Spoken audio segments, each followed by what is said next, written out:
say this.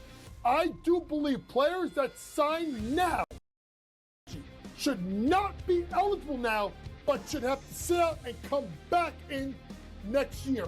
It's just a slippery slope. And I agree with people like Tom Izzo. I don't like it at all. College basketball today, only on SportsGrid. OK Dubs has to go back to his roots. I'm not a Jets fan, I'm not a Giants fan, and neither one of those teams even play in New York. But I'm a New Yorker through and through, despite where my mail gets sent. And I will not stand for the Jets to be dragged through the mud in this way. Not going to happen. So Dante Moore, if you do leave, you should be so lucky to fly the plane. Game time decisions, only on SportsGrid. Maybe the fact was that the kicker just blew a 44-yard field goal. Now, by the way, I feel horrible for this kid, Tyler Loop, who made every single field goal this season 44 yards or less. But the extra point that was missed just before that by Chris Boswell was the only extra point that he missed all season long. So did they bless that same holy water when Boswell missed the extra point? Come on, guys. Let's get it. Newswire, only on SportsGrid. The Steelers get their touchdown, and they miss the extra point. It was Lamar Jackson who made the plays to get the Ravens into what should have been easy field goal territory. So explain to me how in the world we can look at last night's game as, well, there you go, can't trust Lamar Jackson. The Craig Carton Show, only on SportsGrid.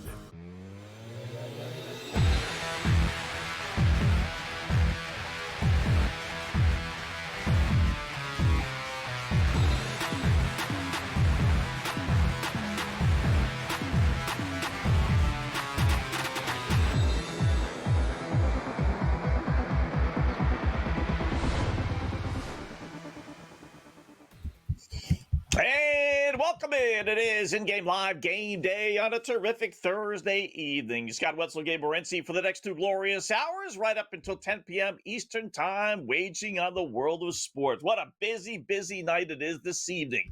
We got our anti-celebration system in play in the NHL tonight. We got Dallas versus Utah ×2. You're not seeing double. We got the best against the spread team in college basketball on the schedule tonight. So is the best NBA against the spread team, and so is the worst NBA road against the spread team on the schedule. So many, many, many betting opportunities tonight, and plus we'll take another stop at the SportsGrid Academy store and see what's going on over there. Before we get to it all, it is game time. What's betting you off tonight, Gabe? Yeah, there is a lot of stuff going on. It's been a very busy couple of weeks, and one of the big stories of the day today, obviously, was another betting scandal in college basketball, and a lot of people are acting as if though like this is new or the sky is falling and oh my God, legalized sports betting has brought all this upon us, and it's Armageddon, and it's just it's an unstoppable juggernaut now of chaos. And if you really put in perspective, and I talked about this years ago with somebody on the inside of the sports industry. He told me, he goes, there's like 150,000 games a year in all the sports combined. And he goes, there's like a handful, like less than 1% are actually manipulated. And while this story sounds sexy today, and oh my God, I can't believe that somebody missed a shot on purpose in a Kennesaw State basketball game, the fact of the matter is, as Dave Purdom pointed out, guys, in the last 3 years, there's been 12,256 college basketball games. 12,256 games in the last 3 years. 29 of them have been compromised that we know of. How many others that we don't know of? Probably another 29 or so in that ballpark, hit or miss. So really, it really is just a drop in the bucket. And it's going to be a big deal, and people are going to freak out about it, and the media's going to go crazy about it, but it's really a big who cares.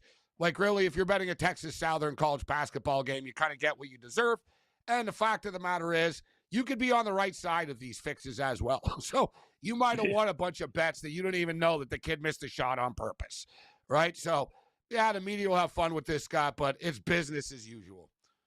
Yeah, the percentages are so low. And Gabe, I can make the case that now that we have legalized gambling for the most part, we're going to see more because they're looking into it a little bit more. There's more organizations, there's more authorities that are actually taking part of the stuff. It's the websites themselves, DraftKings, FanDuel, and so on, that are looking into this stuff that your local Louis DeLip never obviously did. Well, they have an integrity.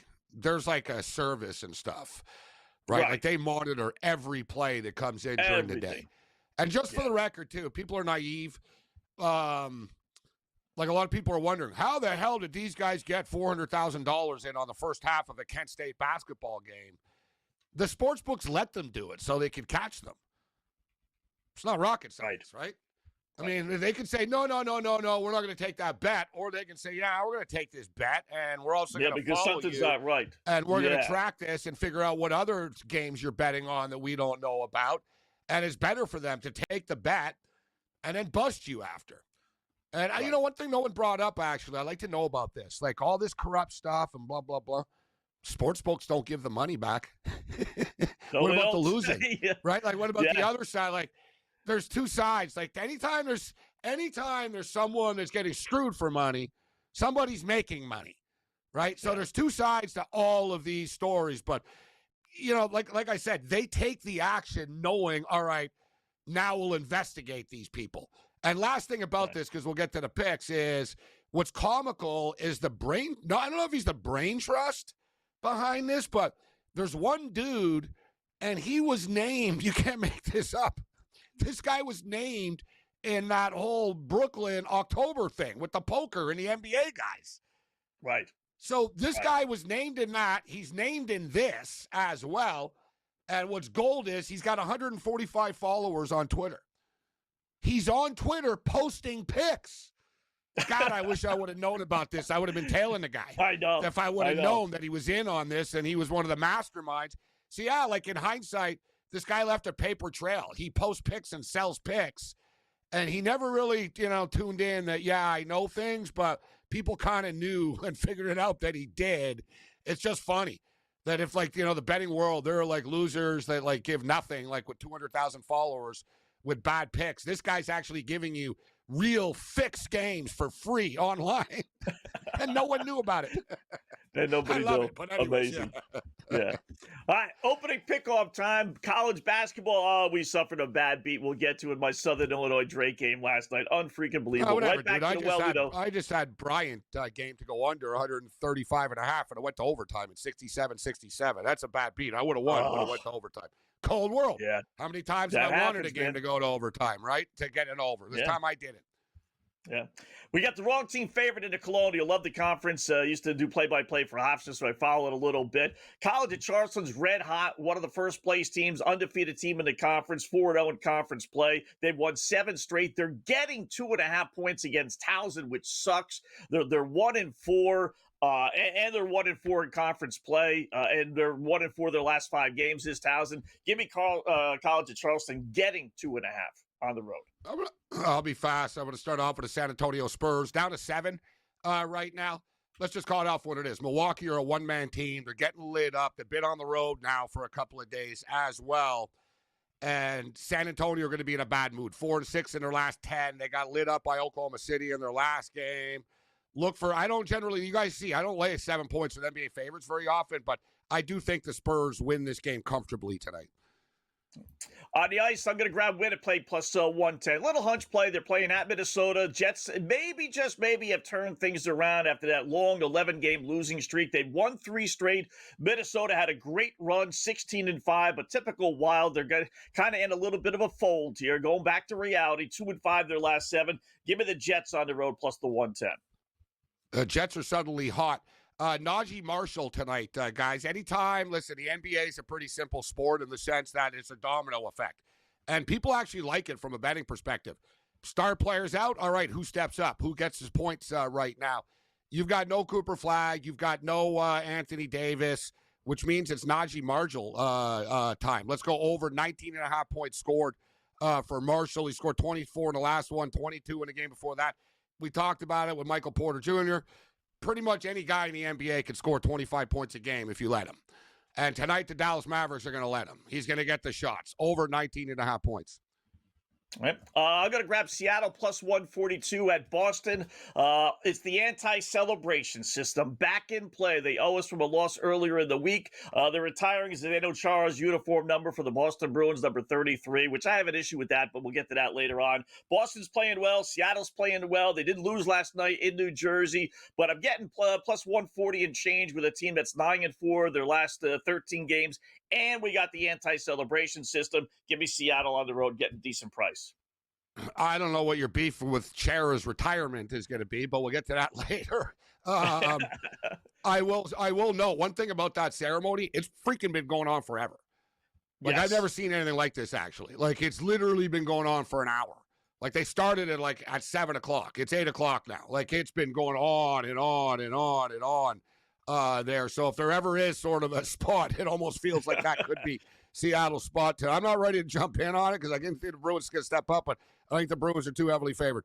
But give me South Alabama tonight, guys. South Alabama plus the 4. Arkansas State's a trendy pick. A lot of the hipsters out there like this.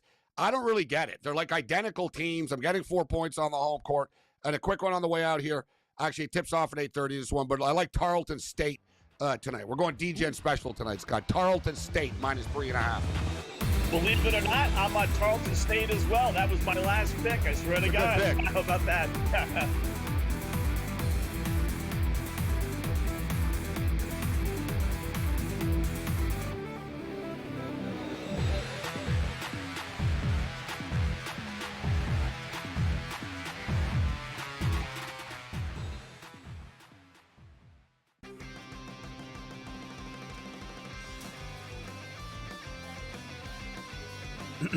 Class is in session.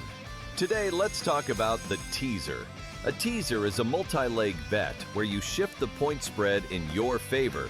You get better numbers, but every selection has to win. It doesn't matter what you bet if you don't have the insights. Tune into SportsGrid and get ahead of the class. They have one more win than Chicago, and they literally beat Chicago in Week 17, and yet the Niners are on the road and the Bears are at home. Why? Because of an outdated rule that says, well, winning your division is the holy grail. Rewarding an 8-win division winner with a home playoff game is like giving the corner office to the guy who won the office fantasy pool instead of the guy who actually closed the accounts all year. The Early Line, only on SportsGrid. Maybe the fact was that the kicker just blew a 44-yard field goal. Now, by the way, I feel horrible for this kid, Tyler Loop, who made every single field goal this season 44 yards or less. But the extra point that was missed just before that by Chris Boswell was the only extra point that he missed all season long. So did they bless that same holy water when Boswell missed the extra point? Come on, guys. Let's get it. Newswire, only on SportsGrid. It's going to open up Pandora's box. But I will say this. I do believe players that sign now, like Najee, should not be eligible now, but should have to sit out and come back in next year. It's just a slippery slope. And I agree with people like Tom Izzo. I don't like it at all. College basketball today, only on SportsGrid.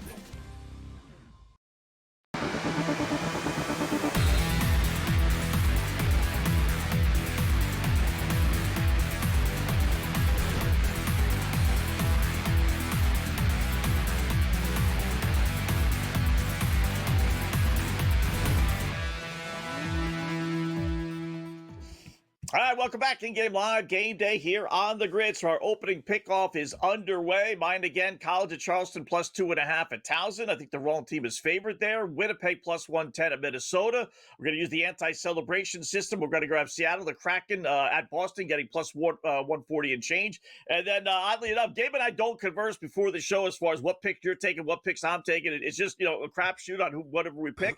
Yeah, and, it's a rarity here.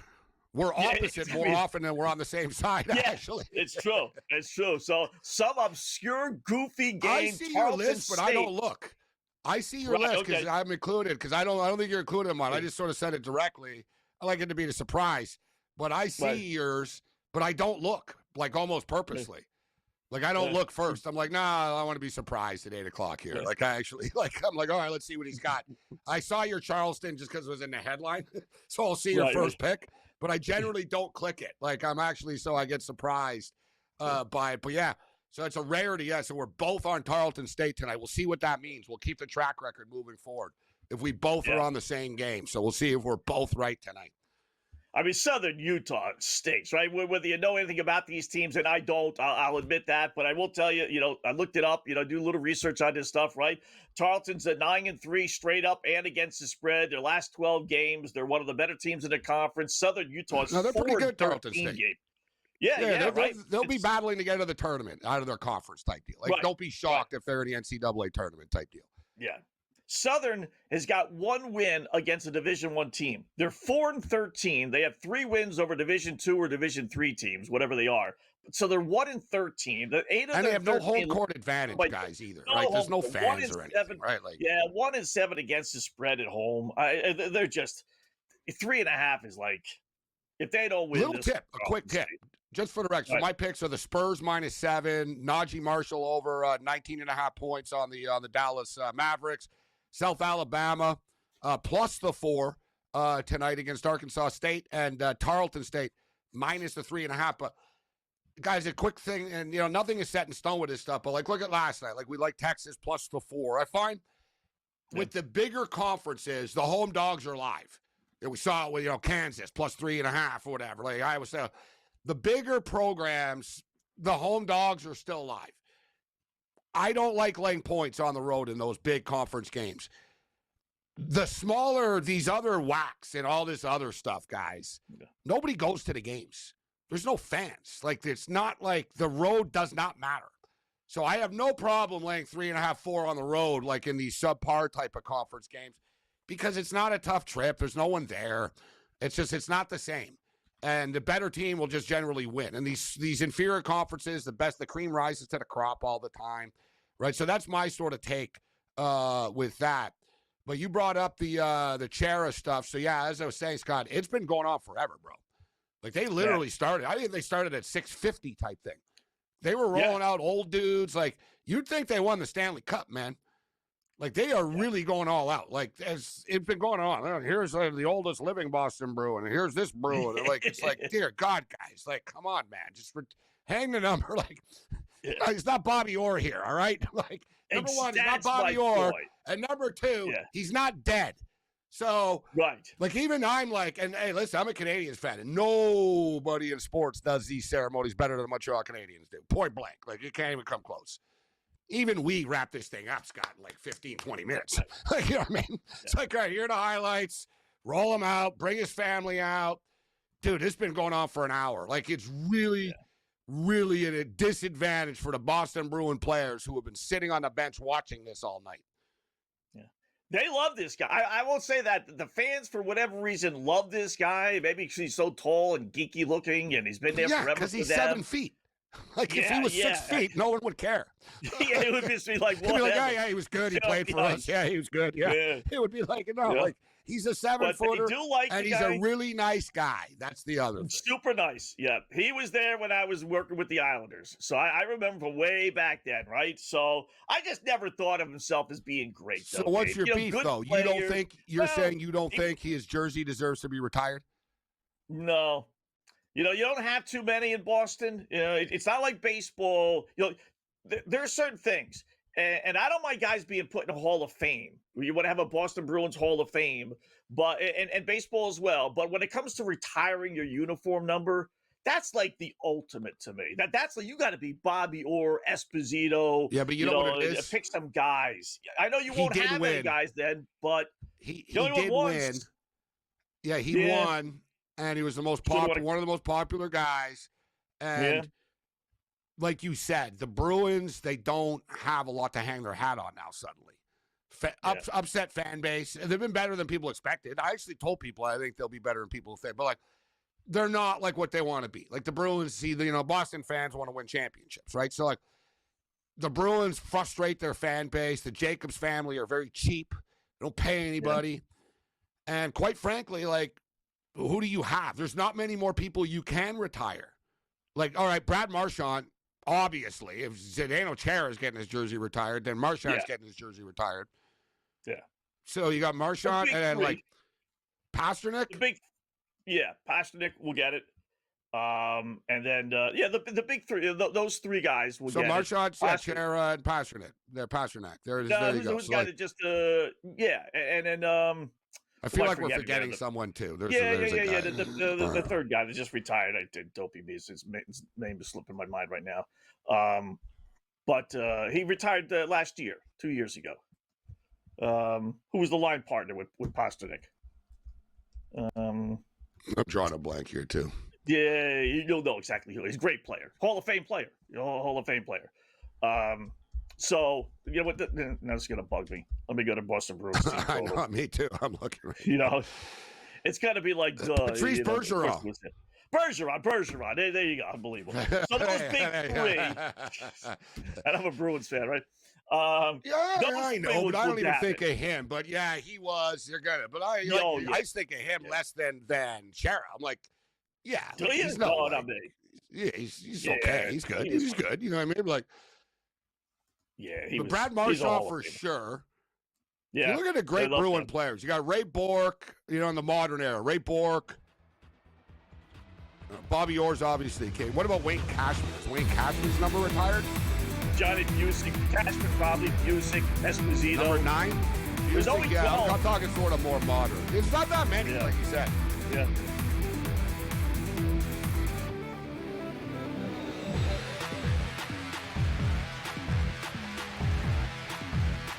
Yeah. Yeah, he's good.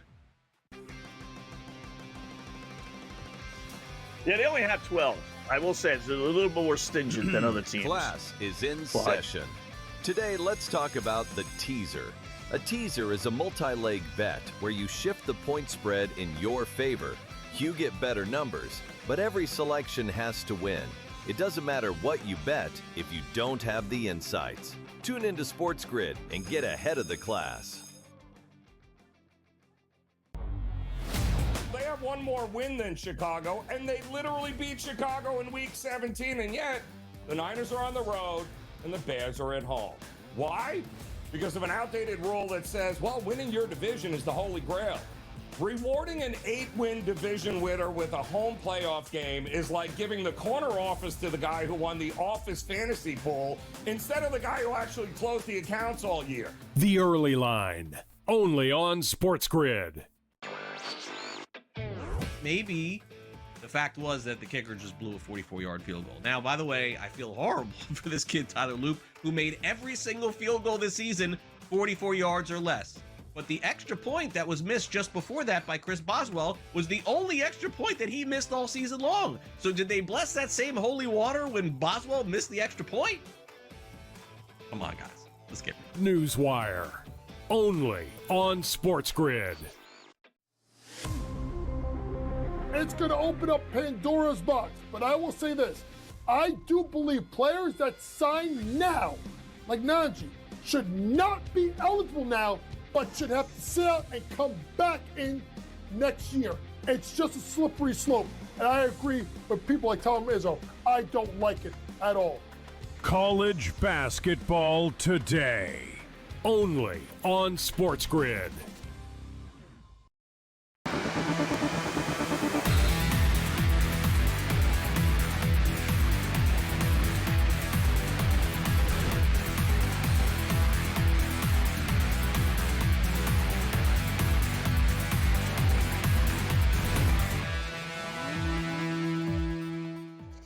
All right, welcome back in Game Live, Game Day here on the Grid, talking little pucks here. Scott and Gabe, hour number 1. Speaking of which, Buffalo Sabres back in action tonight. Can they win again after winning last night, 14-2, their last 16 games? Are you? Yeah, me too. Yeah. Although I've been on them a couple times, not a lot, but a couple times I've been on them, and I did it won again against tonight. my Montreal Canadiens here. For the record, Columbus just took the coaches bump. They won that first game, and now this is the second game for Columbus.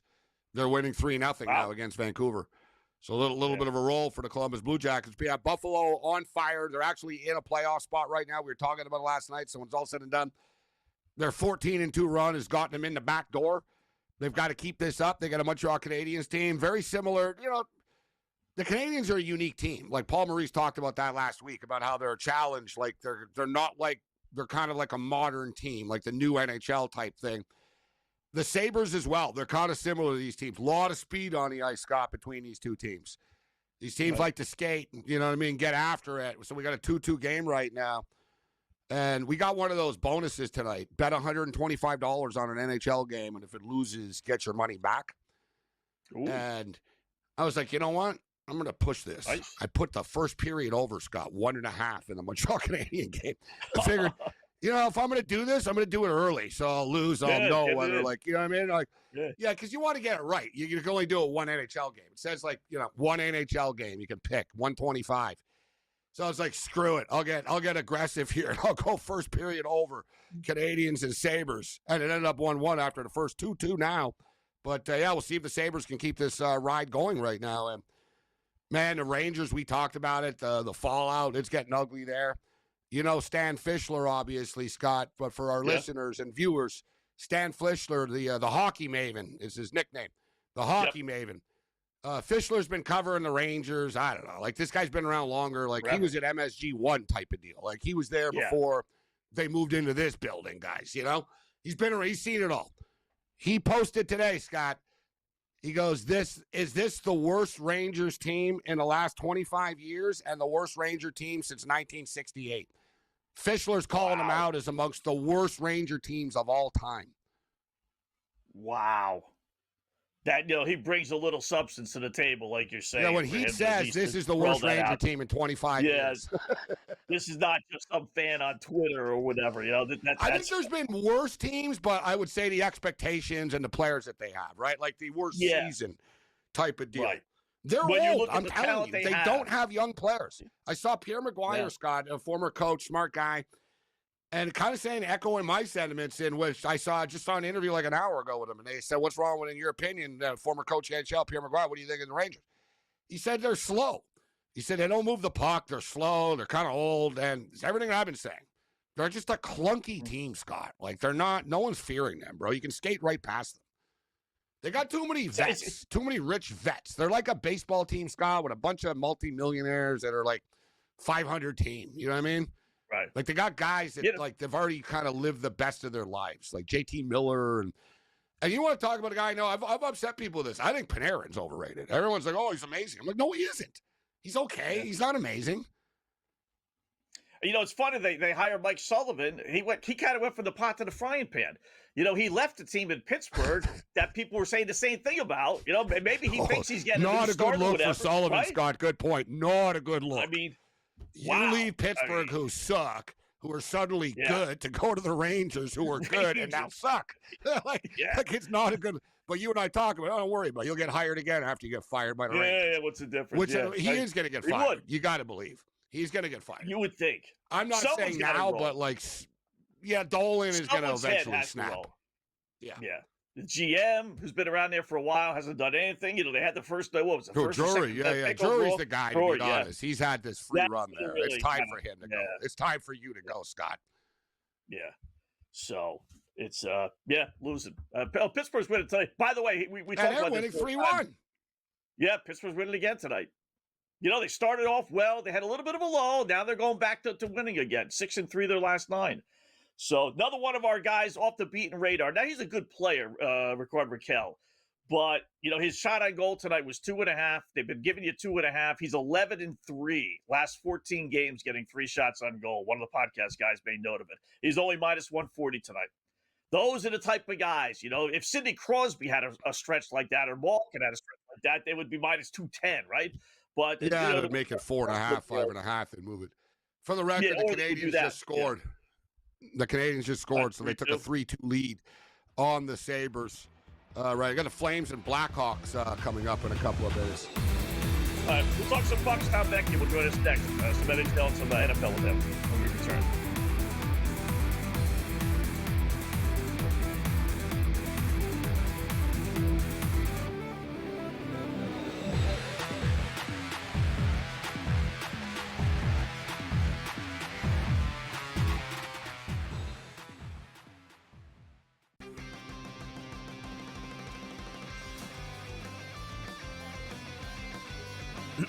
Class is in session. Today, let's talk about the teaser. A teaser is a multi-leg bet where you shift the point spread in your favor. You get better numbers, but every selection has to win. It doesn't matter what you bet if you don't have the insights. Tune into SportsGrid and get ahead of the class. They have one more win than Chicago, and they literally beat Chicago in Week 17, and yet the Niners are on the road and the Bears are at home. Why? Because of an outdated rule that says, well, winning your division is the holy grail.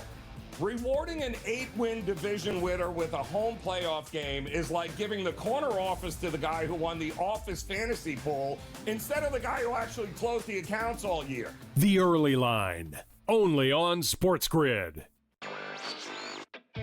Maybe the fact was that the kicker just blew a 44-yard field goal. Now, by the way, I feel horrible for this kid, Tyler Loop, who made every single field goal this season 44 yards or less.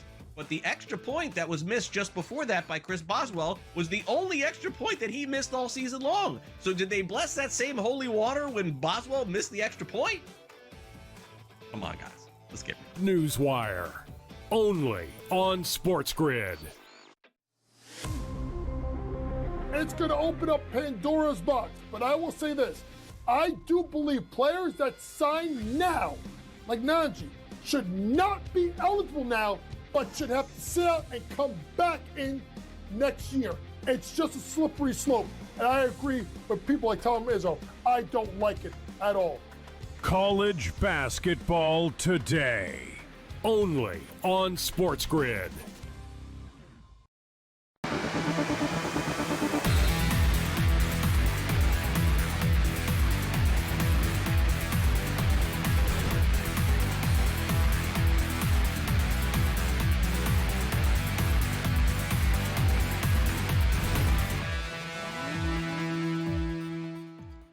All right, welcome back in Game Live. Game Day here on the grid. Scott and Gabe, welcome again. Sports Grid host. You see it here all the time. Talk some pucks, a little NFL with Tom Vecchio. What's going on, Tom? Gabe and I were just chatting about the New York Rangers and the lineup that's going. They're not playing tonight, but some of these other teams are. So I'll throw it to you. You're a big hockey guy. What is wrong with the New York Rangers? Is there a sentence, a paragraph? Do you need war and peace, to describe all the problems with the Rangers? Where are you going with that? It's weird. It's reverse, guys. Sorry, Tom, I was going to say, Dolan's problem used to be the Knicks sucked and the Rangers were good. He was like, hey, listen, the hockey team's good. Back off. Now it's like the opposite. Yeah, a lot of people like to call that the balance of the garden. Like you can't have both teams doing well at the same time. As a Rangers fan, there's so many problems. It starts with Drury. He needs to leave as GM. They can't develop talent. They had bad contracts. Ideally, I want to see them move off of Panarin, and he does have a no movement clause, so he would need to agree to that. Obviously, he has a very large contract. I believe it's $11 million, but it's actually an $8 million cap space hit. If I read that correctly the other day, they need to move off of him. I like Trocheck, but they also need to move off of him. A playoff-bound team would love to have Vinny Trocheck on their roster. He is phenomenal at faceoffs. He can play both ways. He plays on the PK. Move off of some of these bad contracts, get the picks in, and get in the top 5 of the draft lottery and build for the next few years. It's going to suck, but that's the answer. And, that's the thing. Big market teams, they don't like rebuilding, right? I get it, with the Rangers, because you charge so much for the tickets, but you're in mediocrity. And the NHL is not a free agent league. It isn't, right? You get a guy every now and once in a while, but it's not like, we can sign this guy. It's not the NBA. Or we could just rebuild our team overnight. No, you can't in the NHL. Just for the record, guys, throwing it out here, so much talk. I talk about the NFL draft all the time. There's been a lot of NFL draft talk recently, obviously, but NHL draft right now, Bet365, number 1 pick, Gavin McKenna, minus 190, the field, plus 150. It's got to be the field. It's the field, guys. Listen, I'm telling you what, I'm all over this hockey ranking stuff. Right now, Stenberg is ranked number 1. Who? Ivar Stenberg, plays for Frölunda in the Swedish league. He's ranked number 1. And I'll tell you what, Tom, I know you follow this stuff. Keaton Verhoff is a stud. Yeah. Stud. And he's past McKenna didn't have the biggest. McKenna didn't have Gavin McKenna. He plays at Penn State. Penn State either. He also didn't have the best World Juniors. Like, it was good. Obviously, Canada didn't, or the U.S. didn't do amazing, but that's also what's holding some of these players back. He's still a stud. Let's not kid ourselves. Yes. Any team will be lucky to get Gavin McKenna. And that's the word of Vancouver now. It's like, just tank. Just tank. You missed out. Connor Bedard's from Vancouver. Macklin Celebrini's from Vancouver, guys. Yeah. So imagine being a Canuck fan. Like, you're sick to your stomach. These hometown kids are studs. and now's the year, right, that you suck. So people are like, all right, don't screw this up, Vancouver. Get one of these top picks. But just quickly, I'll throw it out there. The president of hockey operations of the Canucks is Swedish. They will take, I'm telling you right now, they will take Stenberg. Yeah. It makes sense. Well, plus 150 then looks pretty golden. I'll tell you that. Yeah, it's a good bet, Scott. Plus the field, I'm telling you, no one's talking about this yet because it's the NHL draft, but not the NFL, etc. But, like, it's a good bet. Like, this number's going to go down. Anyone that's following the draft knows McKenna's stock is not plummeting like he sucks. He's just not the consensus number one anymore. I mean, this is what happened last year when James Higgins was like the consensus number one coming into the season. Yeah. And then, he had a good year at BC. Like, it wasn't a bad year, but it also wasn't the year.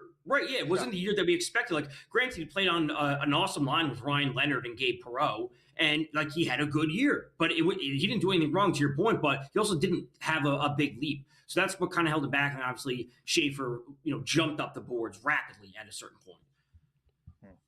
I know you're on Montreal tonight, and they are leading 3-2. Yeah. How deep is your interest? 12 minutes left to go in the second period. Would you lay a puck and a half at even money? You can't bet them now. Well, I guess you could put them in a parlay minus 295, but you did like the Canadians, right?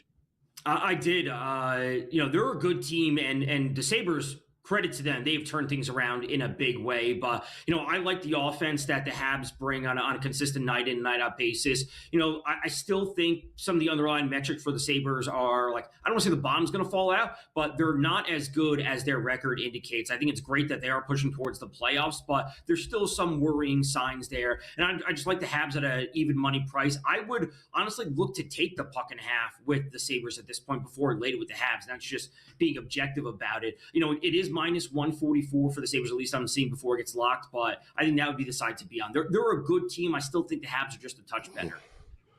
2-1 Bruins, guys. Just a quick update there on Zdeno Chara night, Scott. A lot of goals early in this game. 2-1 Bruins. Did you play that game, Tom?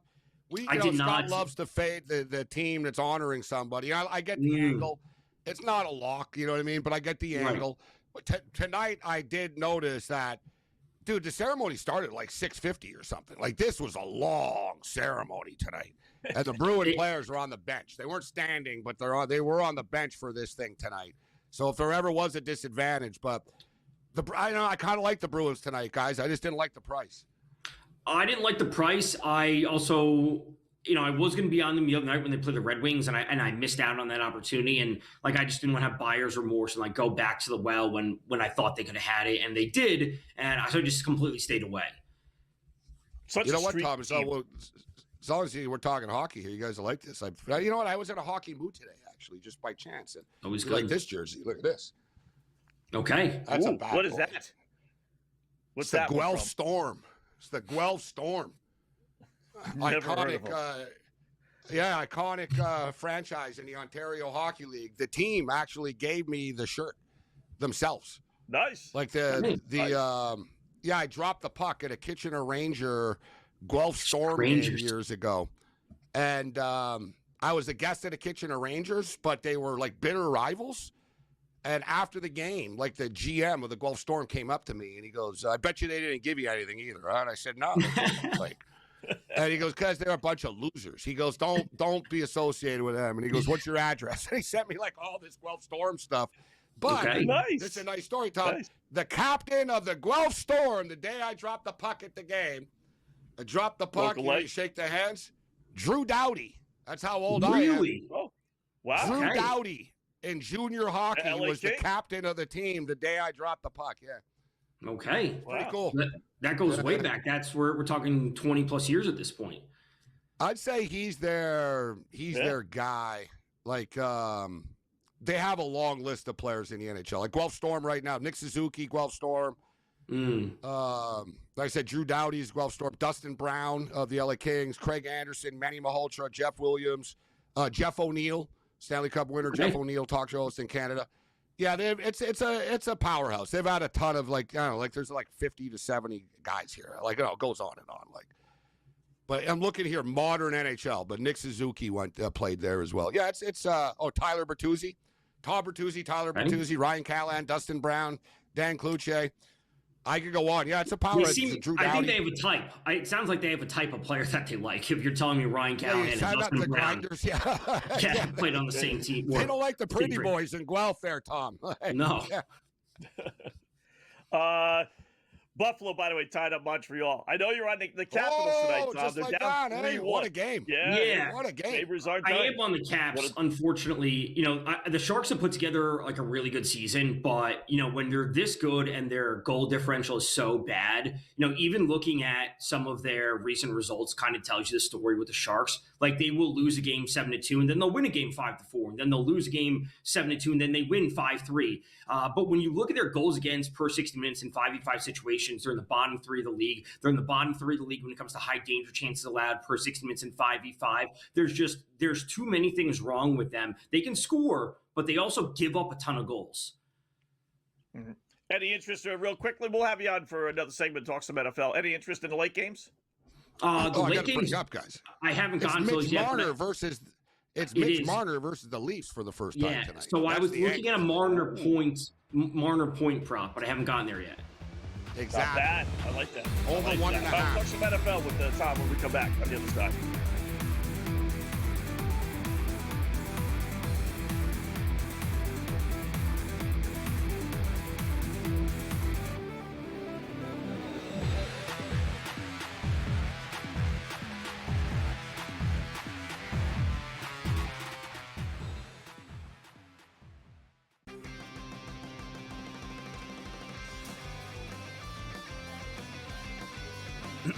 Class is in session. Today, let's talk about the teaser. A teaser is a multi-leg bet where you shift the point spread in your favor. You get better numbers, but every selection has to win. It doesn't matter what you bet if you don't have the insights. Tune into SportsGrid and get ahead of the class. They have one more win than Chicago, and they literally beat Chicago in Week 17, and yet the Niners are on the road and the Bears are at home. Why? Because of an outdated rule that says, winning your division is the holy grail. Rewarding an 8-win division winner with a home playoff game is like giving the corner office to the guy who won the office fantasy pool instead of the guy who actually closed the accounts all year. The Early Line, only on SportsGrid. Maybe the fact was that the kicker just blew a 44-yard field goal. Now, by the way, I feel horrible for this kid, Tyler Loop, who made every single field goal this season 44 yards or less. But the extra point that was missed just before that by Chris Boswell was the only extra point that he missed all season long. So did they bless that same holy water when Boswell missed the extra point? Come on, guys. Let's get it. Newswire, only on SportsGrid. It's going to open up Pandora's box. But I will say this. I do believe players that sign now, like Najee, should not be eligible now, but should have to sit out and come back in next year. It's just a slippery slope. And I agree with people like Tom Izzo. I don't like it at all. College basketball today, only on SportsGrid.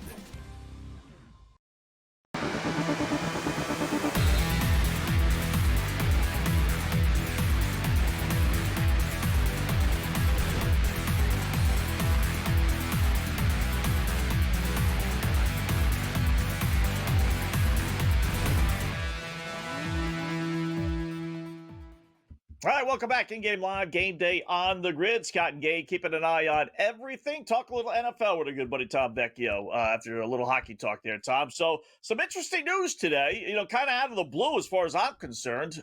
Seattle quarterback Sam Darnold says he's really hoping to play this weekend. And I'm like, really? Why wouldn't you be? Then we find out he's got a little bit of an oblique problem. I don't know if that's just a smoke screen, Seattle making San Fran think about something, or if it's legit. Smoke screen, Scott. That's what I'm guessing. They have to list everything. They have to list. Right? Put it this way. This point spread is still 7. If he really was in That's question true. and Drew Lock was going to be the quarterback, it would not be 7 points right now. Right. Yeah. And that's really what it comes down to, where as long as he's limited, like, it's different. He's oblique and LP, limited practice. He's not DNP, right? If he was DNP on a Thursday before the game after a bye week, that would be a major concern. But we would have seen that reflected in the point spread. To your point, Gabe, like, it's still 7. If he is limited tomorrow, they're going to list him as questionable, I assume. And then it probably won't change. That's just really what it comes down to. I don't think it'll change dramatically. Nobody, think about it though, Scott and Tom. Like, is Josh Allen 100%? Come on. Like, obviously not. The guy got lit up, and he's been getting lit up. Matt Stafford's falling apart right now, Scott and Tom. I don't know what you think about that, Tom. That's the one. Stafford's got a bad back. He hit his finger the other day pretty hard on a helmet, it turns out, right? I don't know, is it fractured or whatnot? It's going to be pretty cold, man. Right? It's going to be pretty cold Sunday night in Chicago. I think the Bears got a break that they move this game to the late night Sunday night game. I'm not saying Stafford's going to whittle because it's going to be ice cold out there, but for an older man that is beat up as he is, Tom, it's something to keep your eye on.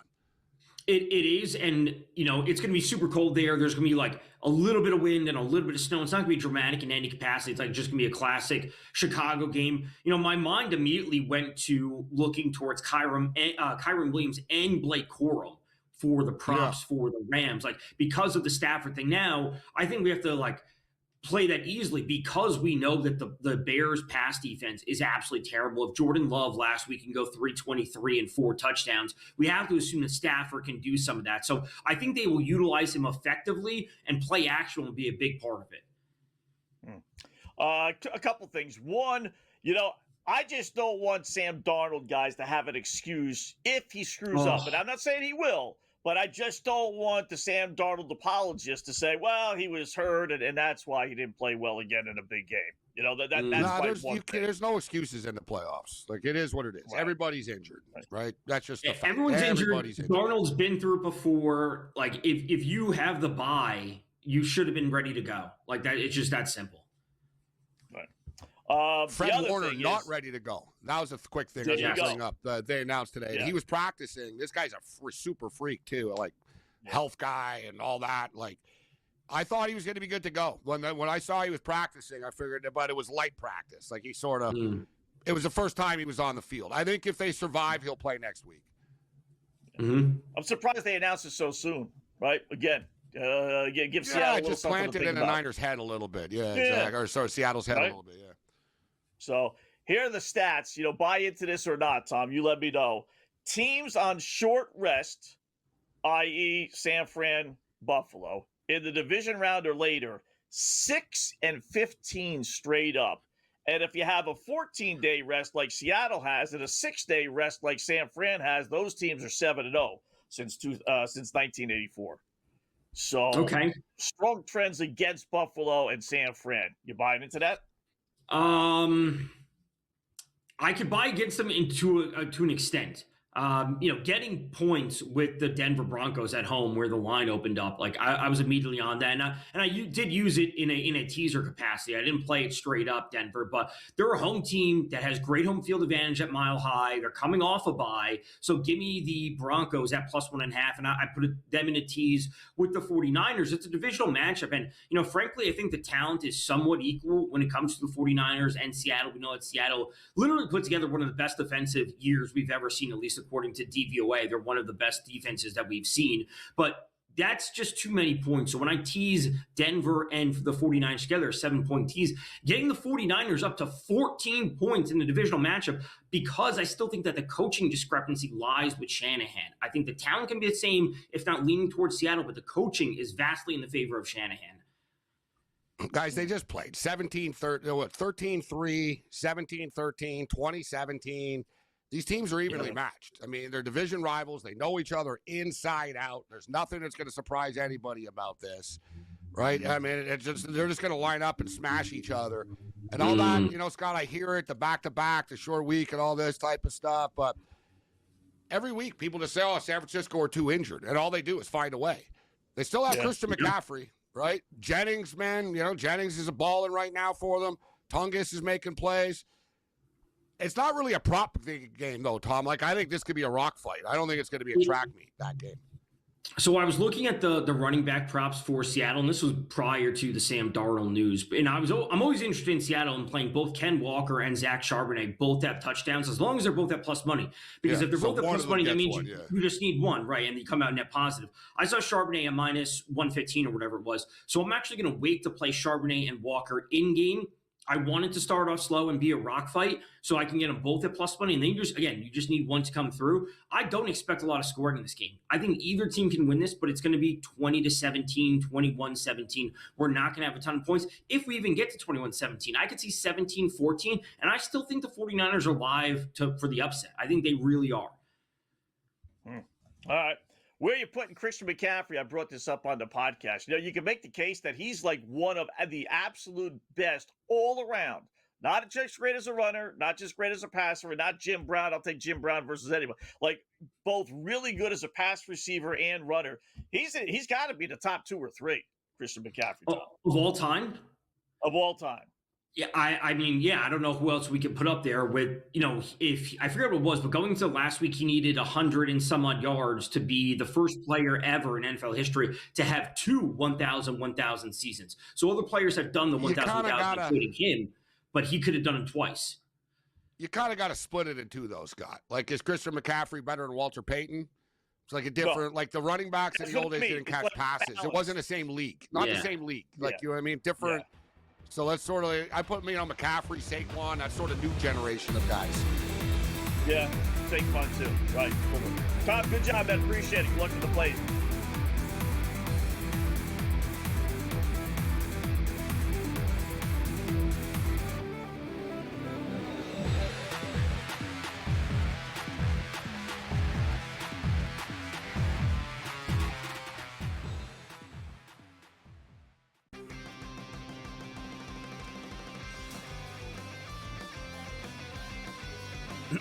Class is in session. Today, let's talk about the teaser. A teaser is a multi-leg bet where you shift the point spread in your favor. You get better numbers, but every selection has to win. It doesn't matter what you bet if you don't have the insights. Tune into SportsGrid and get ahead of the class. They have one more win than Chicago, and they literally beat Chicago in Week 17, and yet the Niners are on the road and the Bears are at home. Why? Because of an outdated rule that says, well, winning your division is the holy grail.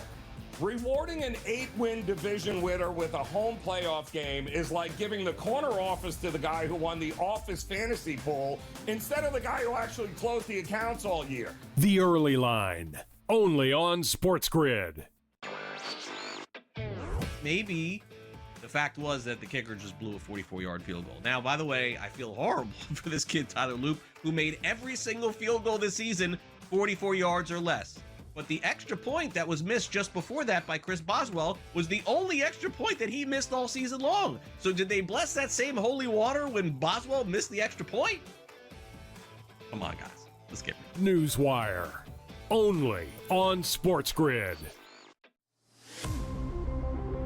It's going to open up Pandora's box, but I will say this. I do believe players that sign now, like Najee, should not be eligible now, but should have to sit out and come back in next year. It's just a slippery slope, and I agree with people like Tom Izzo. I don't like it at all. College basketball today, only on SportsGrid.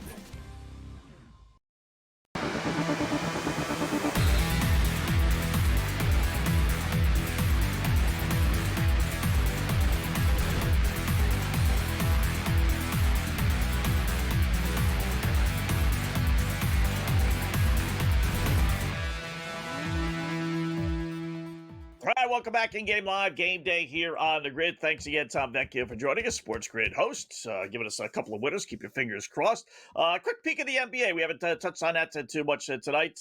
Phoenix Suns doing it again. I tell you, they are by far, by not even close, the best against the spread team. I mentioned at the top of the show in the NBA, 28-12 against the spread. And they continue to be underdogs. Now, no Devin Booker tonight, But they're in Detroit. They were getting 6.5, 7.5. I saw a bump up to it. They're leading 74-73 midway through the third quarter. They're just a covering machine. It's amazing. It's too bad, too. Booker's from Michigan, Scott, too. So it would have been his hometown, sort of hometown game.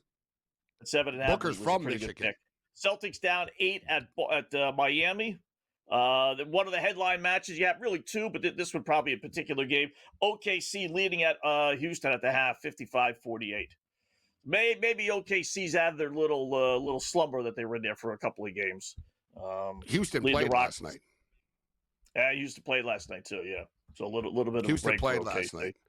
But as I was saying, Booker's from Michigan, so it would have been a big night for him to go back there. But yeah, Phoenix are a scrappy team, right? They've redone their identity. They went from a bunch of like the Rangers. That's actually what they were. That's a better example than the Clippers. Kind of like the Phoenix Suns had a bunch of veterans, Bradley Beal and Kevin Durant, and they figured, oh, we're gonna have some sort of all-star team with Devin Booker and stuff. But they didn't mesh. There was no chemistry. And there was no defense. There was no toughness. There was no defense. You had a bunch of guys, and, you also had a bunch of guys that Bradley Beal didn't care. The guy was making $50 million a year, and he didn't want to get traded. He was like, no, I'm good, right? Like, it was actually, like, contemptuous. They were like, you got to go. Like, we don't want you, right? Like, it was a mistake. And he's like, no, but I don't want to get traded. I have a no trade clause. Like, you guys wanted me. You're stuck with me. So Phoenix is beautiful. It was nice and warm. Yeah, exactly. He liked it. But imagine being an owner and you're like, man, my team sucks and the players don't even care. Like, they're complacent about it. They're happy here. It was a weird situation. Like, Durant didn't want to leave. That's the other. Like, Durant the other night when you said you took him and he hit the game-winning shot in that game actually against them. He did. And he said after, they said, oh, did it feel good? And he said, yeah. Yes, yeah. He goes, you know what, though? He goes, I never wanted to leave there. And he basically said they pushed him out. He goes, I never told him I wanted to leave. It's like the first time he got KD'd where they told him, like, why don't you just leave type thing? Like, we don't really want to keep you. Right? And they bring in Dylan Brooks, who no one really likes, always polarizing, and he starts fights with people all the time and stuff. And they have a new toughness to them, Scott. Phoenix are scrappy. They'll be a competitive team in the playoffs, actually. There won't be an easy out. Be a tough out, yeah. Dead on with your Sacramento Queens bet last night. Not only covering 11 I call that. They murdered them. The Knicks. Oh, my goodness. From start to finish. I got the bet in. Just an awful I got the bet in, and then, like, right after the show, I looked, like, at the first commercial break. I tuned in. I'm like, man, we're already up by 11. Like, Sacramento got up early and just never looked back and rolled them. I just hit an Elon over. Elon, guys, one of the top over teams in the country. They get there. The total was 160. It just got to 163, so the odds makers were sharp with this. But Oakland, guys, too. Oakland's one of the best over teams in the country. Nowhere close tonight. 73-59 over Wisconsin, Milwaukee. And I always get confused which one of these teams is Doug Gottlieb's team, Scott. Is it Wisconsin, Milwaukee, or Milwaukee, Wisconsin? I always remember. I think they're Green Bay. He's Green Bay, Wisconsin. Green Bay, Wisconsin, Phoenix. Yeah, the Phoenix. They changed the name, though. I think they're Wisconsin, Milwaukee now. I don't know, dude. Like, I'm confused by all those teams. They all suck. Yeah. Marquette is in Milwaukee, too. I played the over. North Florida's a good over team for me. And they're beating North Alabama 105-91. So, that's a track meet, yeah. Yeah, that's a crazy one. One of the best, well, I'll save that for later. The best against the spread team in college basketball is on the schedule later on tonight. We'll use that in my degenerate special. Towson's leading Charleston 34-17. Unbelievable. I looked at the team. I know who it is, the team with the best record. Yeah. I look at that game. Is at 11 o'clock Eastern, this one? Yeah, I think so. Oh, yeah, you know what, actually? Yeah. We are on the opposite side. I'm getting in front of the best team in the country against the spread tonight. Really? Yeah, we'll get into that after. We got our picks coming up in a minute on the other side, so it's a good tease for people. Yeah. The best team against the spread in the country tonight is playing in college basketball. Scott's taking and you're betting against I'm taking the underdog. Wow. How about that? And it's not too far from being pick'em. So it's not like I'm being asked to lay 10, 12, 13 points. We hit our DJ special last night with Santa Clara, by the way. You got a team that's 10-1. 10-1 against the spread, and they're 3-point favorites. Yeah, the game's going against them. We'll let you know who it is on the other side.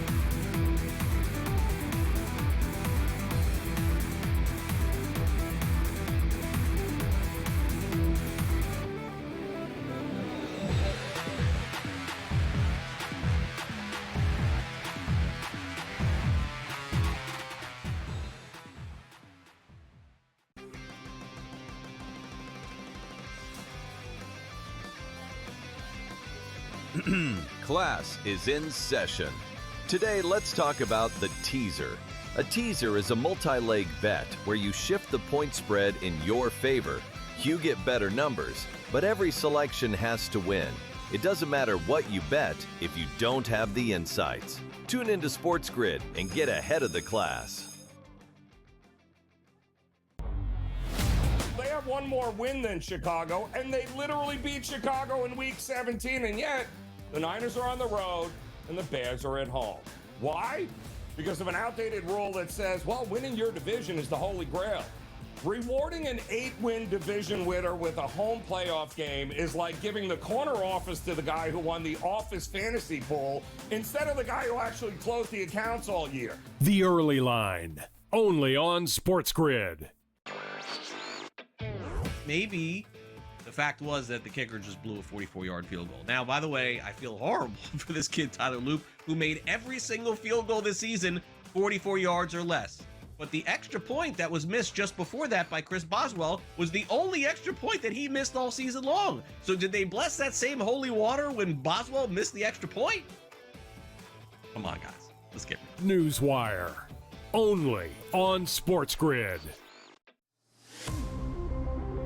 It's going to open up Pandora's box, but I will say this. I do believe players that sign now, like Najee, should not be eligible now, but should have to sit out and come back in next year. It's just a slippery slope. And I agree with people like Tom Izzo. I don't like it at all. College basketball today, only on SportsGrid.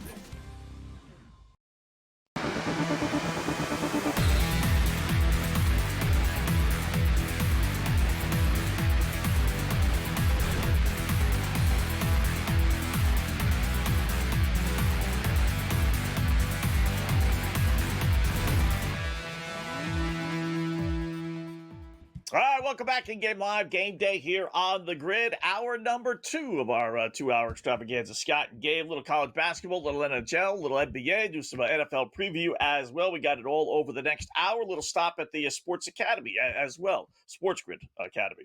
We'll start off hour number 2. How about a little late night pickoff action? I'll go first here. This is part 2 of a Dallas versus Utah. I'm guessing this is just by coincidence, but the Dallas Mavericks are taking on the Utah Jazz, and the Dallas Stars are taking on the Utah Mammoths. So let's go with the hockey version. Give me the Stars pick 'em. If for no other reason, Gabe, they're 11-1 against Utah. Now I know Utah's been bad, over the years. You're more likely with Arizona than Utah, but still 11-1 is 11-1. They're the better team. I'm getting them to pick them. I know they're struggling 2-8 their last 10, but give me the Stars pick 'em at Utah tonight. All right, by chance, me and Scott both had Tarleton State, which we didn't collaborate on. And by chance, my first pick is a game that Scott was previewing earlier. And I'm on the opposite side. Give me Northern Colorado tonight. Wow. So we got an 11-6 team against a 9-5 team. All right, they're very sort of evenly matched as far as, their quality is concerned.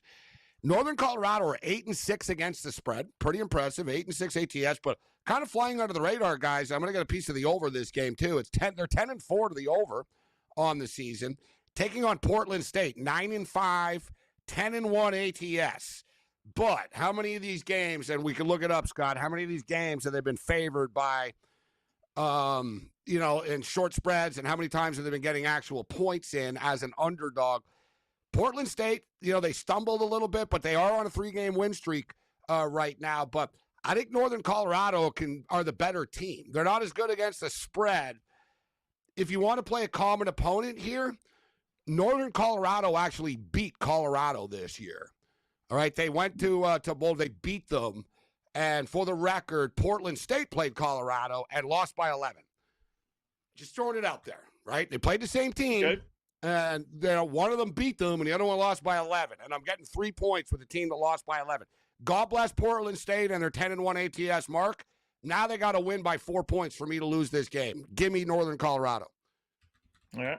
That's going to be my DGen special with Portland State laying the 2.5, 3.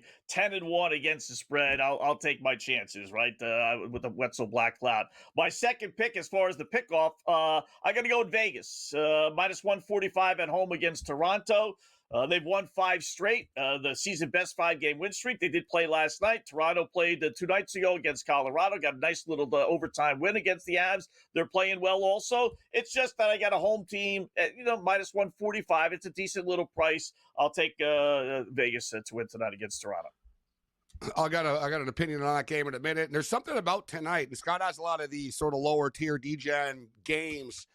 Yep. There's just an attractive to them. Like, I looked at the NBA, the NHL, and for whatever reason, I was just more tonight. I was like, man, I like a lot of these like kind of weird college games tonight.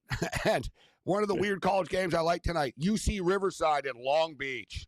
UC Riverside, Long Beach over the number. We got a 141.5 or so. Long Beach guys, they're 6-11 on the season, but they're a robust 11-4 to the over. This team gets after it. They can't really stop anybody, and we only got a total in the 140s here.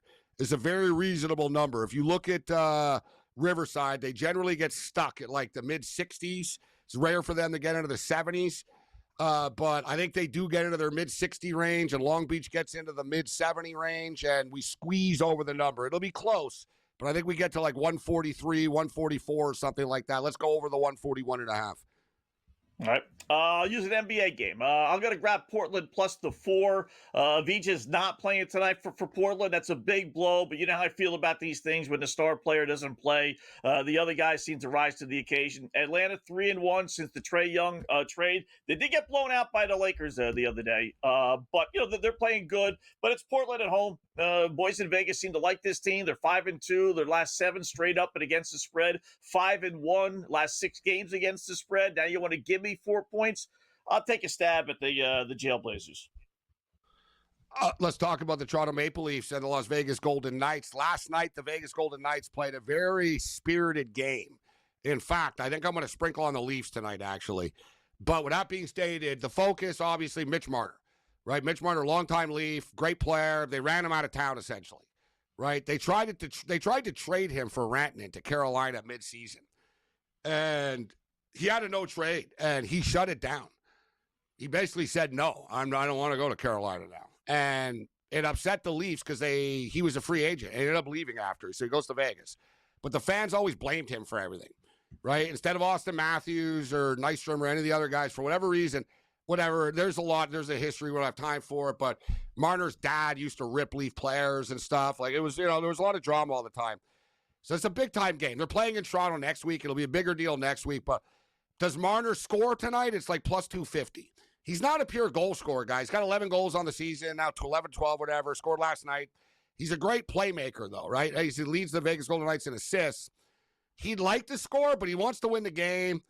I'm going to go over 1.5 points at plus 190 instead of the goal, right? I don't want to worry about him having to score a goal, but he can get an assist on power plays. If he scores a goal, fine. When he gets an assist, I win the bet at plus 190. So that'll be my pick, Scott. Mitch Marner over 1.5 points tonight against the Leafs. All right, I like that. Do like that one. This is a nice one. I like this one. Not that I don't like the others, but I'm going to grab Washington State tonight, plus 18.5 at home against Gonzaga. Yeah, right? So little in-state rivalry here.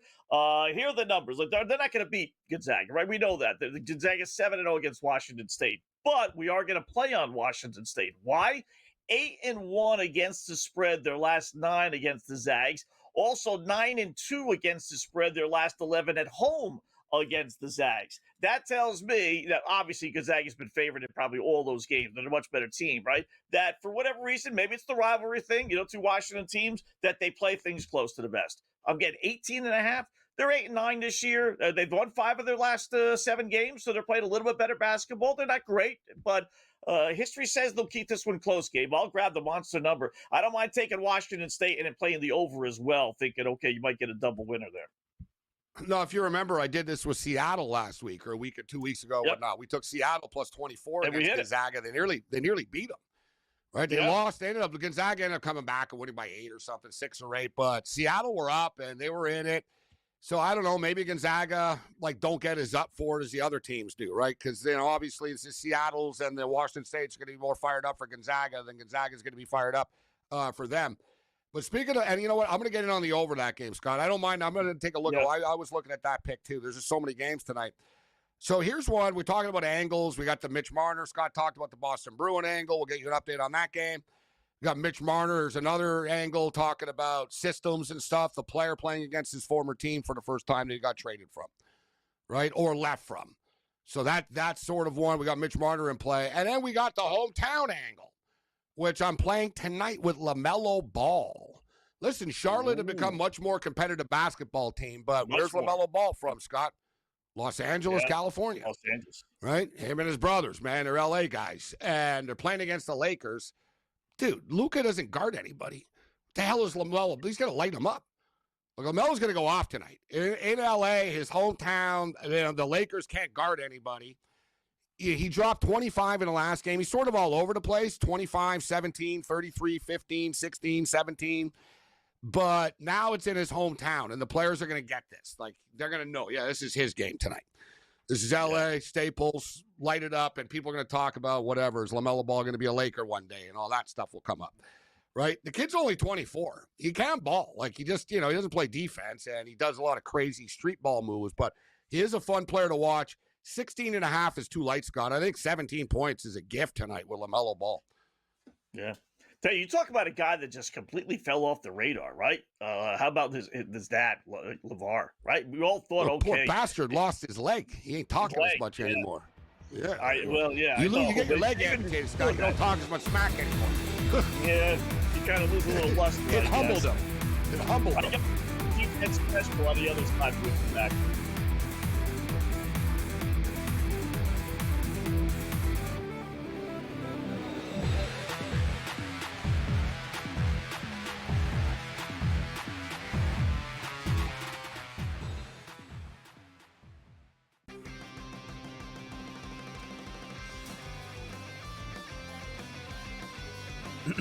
Class is in session. Today, let's talk about the teaser. A teaser is a multi-leg bet where you shift the point spread in your favor. You get better numbers, but every selection has to win. It doesn't matter what you bet if you don't have the insights. Tune into SportsGrid and get ahead of the class. They have one more win than Chicago, and they literally beat Chicago in Week 17, and yet the Niners are on the road and the Bears are at home. Why? Because of an outdated rule that says, well, winning your division is the holy grail. Rewarding an 8-win division winner with a home playoff game is like giving the corner office to the guy who won the office fantasy pool instead of the guy who actually closed the accounts all year. The Early Line, only on SportsGrid. Maybe the fact was that the kicker just blew a 44-yard field goal. Now, by the way, I feel horrible for this kid, Tyler Loop, who made every single field goal this season 44 yards or less. But the extra point that was missed just before that by Chris Boswell was the only extra point that he missed all season long. So did they bless that same holy water when Boswell missed the extra point? Come on, guys. Let's get it. Newswire, only on SportsGrid. It's going to open up Pandora's box, but I will say this. I do believe players that sign now, like Najee, should not be eligible now, but should have to sit out and come back in next year. It's just a slippery slope, and I agree with people like Tom Izzo. I don't like it at all. College basketball today, only on SportsGrid.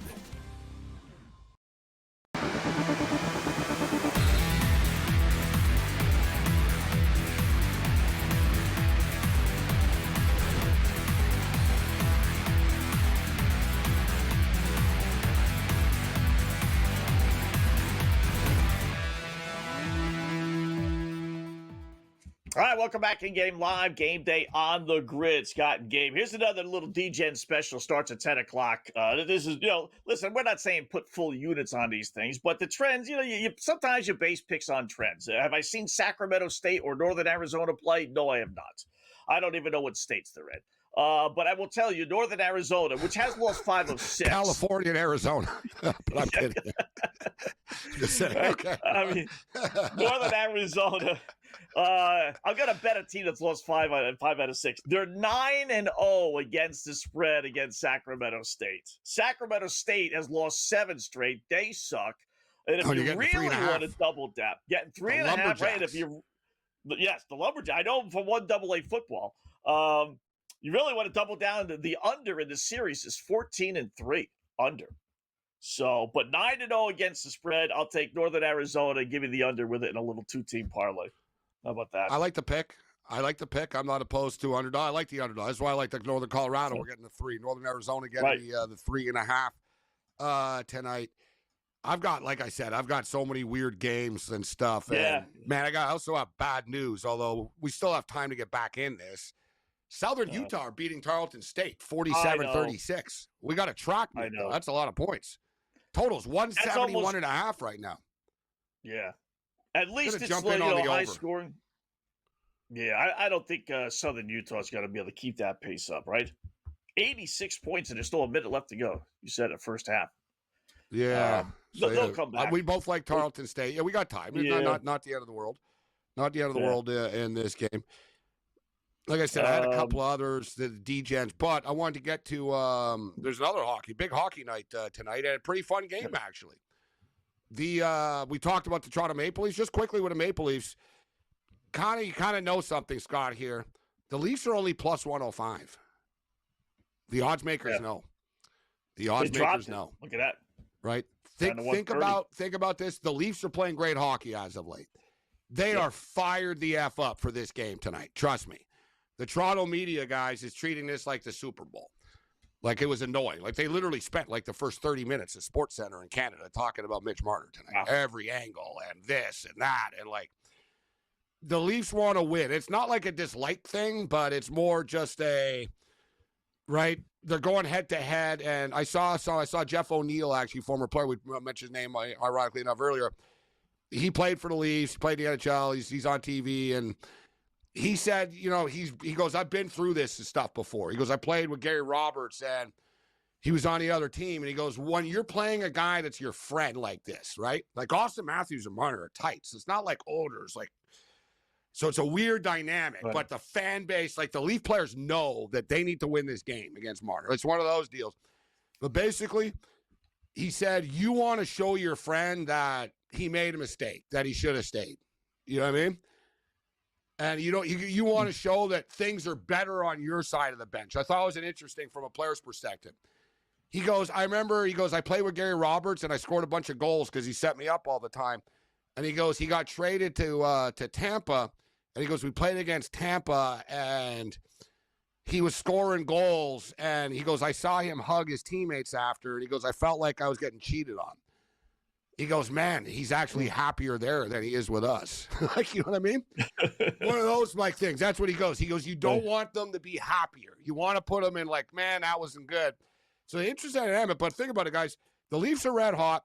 They won against Colorado. We all called it. They were going to lose against Utah the following night, coming off a massive win against the Colorado Avalanche. They've had a night off, Scott. They went back-to-back altitude. They've had a full 48 hours off. Time to get into Vegas. They ain't been partying. They want this game. And the Leafs are under pressure to, like, rack up points. It's a big game for the Leafs. And then you got Vegas playing. Did they kind of run him out of town, though? Or was it more him leaving? He was, like, kind of playing deal, him and Matthews, right? Both, right? It was both. It was sort of that he left. They tried to trade him for Rantanen. He got offended by it and said, you know what? I'm a free agent, but I never imagined ever leaving here. But you guys just tried to trade me. So now all bets are off. Right? And then they blame him in the playoffs after because they basically, Leaf fans were like, this guy's a free agent. He's going to leave us. And he refused to get traded for an awesome player like Rantanen. Oh. Think about it. Like the Leafs could have had really Rantanen. Doubled down. Right. Yeah, like the Carolina Hurricanes, Scott, were willing to trade Rantanen because remember they got Rantanen, but Rantanen didn't want to stay there. He told them, I will not sign a deal with you, so you should probably trade me. And they said, damn, we just picked him up, but we got to trade him. That's how we freaking ended up on the Dallas Stars. The Leafs tried to trade, and the Carolina Hurricanes accepted the deal. They said, yes, we'll gladly take Mitch Marner. Yes, let's do the deal. And then they went to Mitch Marner, and they said, listen, we just traded you to Carolina, but you got a no-trade clause, so you got to agree to this. And he pulled the old you hurt my feelings card, right? And then, but at the same point in time, Scott, Marner's dad used to go into message boards and stuff and online and complain about other players. My son's better than Boston is, and like he's not like he doesn't get treated well, and like it got to the point where they told Marner, you got to tell your dad to shut up and stop telling your dad inside stuff about the room because he's telling people on the internet. Yeah. Like his dad would go on the internet, oh, there's problems with the power play because of this and that. And the Leafs are like, how the hell would he know this besides his son telling him this? Right. And his he's not son going was on leaking as practice a and locker room stuff. Like his son would say, oh, yeah, this guy sucks or this guy, whatever. And his father would talk about it after. And they told him, ultimate hockey dad type. And they told him, you got to shut your father up, bro, because he's causing problems in the locker room. Right. Or just stop telling your father inside, stories. So, his father's his agent, his best friend. It's one of those like that. There's not a sport, guys, where their dad is more involved at the pro level than hockey still. Wow. And like NHL coaches actually have to take calls from else. dad sometimes. Like still, like, hey, my son's not on the power play enough. It's like Little League. It's like, dude, like your son's a grown up. Like let him complain himself. The hockey dad, Eric Lindros' father was notorious. Oh yeah, I remember that. Notorious, right? Yeah, he'd sit in on the contract negotiations and stuff. That doesn't help. It's like, dude, you're not the one playing. Like, give it up. Like these people, they live vicariously through their sons. Yeah, because they didn't make it. Their sons made it. There's a lot of these. That's the story. Trust me, I know. I grew up around it. Like, dad didn't make it, kid made it, so dad's got to be part of the career. Yeah. All right, more coming up. Big Game Live.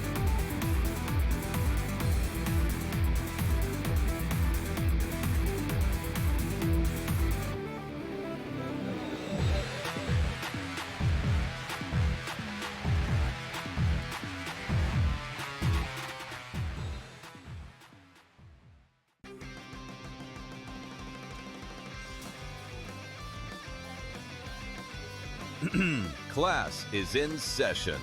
Today, let's talk about the teaser. A teaser is a multi-leg bet where you shift the point spread in your favor. You get better numbers, but every selection has to win. It doesn't matter what you bet if you don't have the insights. Tune into SportsGrid and get ahead of the class. They have one more win than Chicago, and they literally beat Chicago in Week 17, and yet the Niners are on the road and the Bears are at home. Why?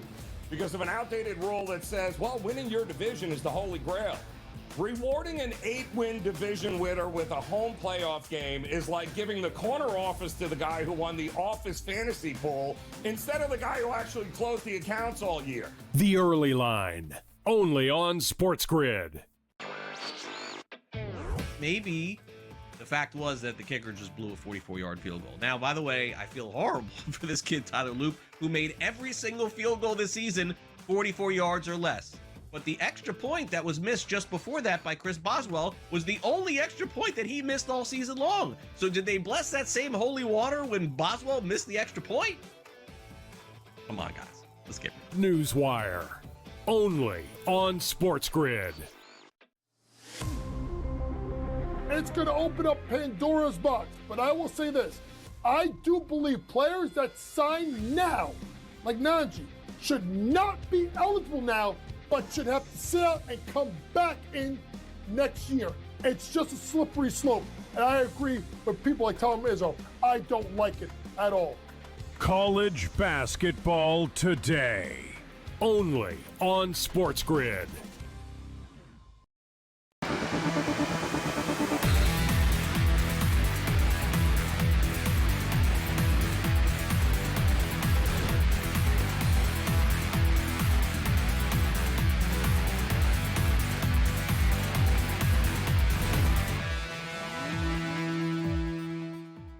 All right, welcome back in Game Live, Game Day here on the grid. Scott and Gabe taking a peek of it all. Let's into the NBA slate. 5.5 minutes left. Detroit by 4 over the Phoenix Suns. We're on Phoenix tonight plus the 7.5. Celtics still down 10 against the Miami Heat. Celtics are one of those teams. I rarely bet on my favorite teams because you want your teams to win and you want to win money. You really want doubled. So I bet them tonight getting laying 2.5. They're down 10 after 3. I always bet the Raptors. I don't. No, the only thing I don't bet against them, but I won't bet on them if I don't like them. Like, you know what I mean? I don't blindly bet every Raptor game. Like, if I'm like, oh, everybody's out and no, I don't like this spot or whatnot. But I bet I'm not opposed to betting on my teams. Like, I can separate. I don't like betting against. Like, last night, it kind of bothered me a little bit because remember I said on the air, I said, I don't like to say this as a Michigan fan, but Washington will cover tonight. And Washington covered. But it wasn't an easy cover. I said it'll be by 10 or 13, whatever. It'll be right on the number, and it was.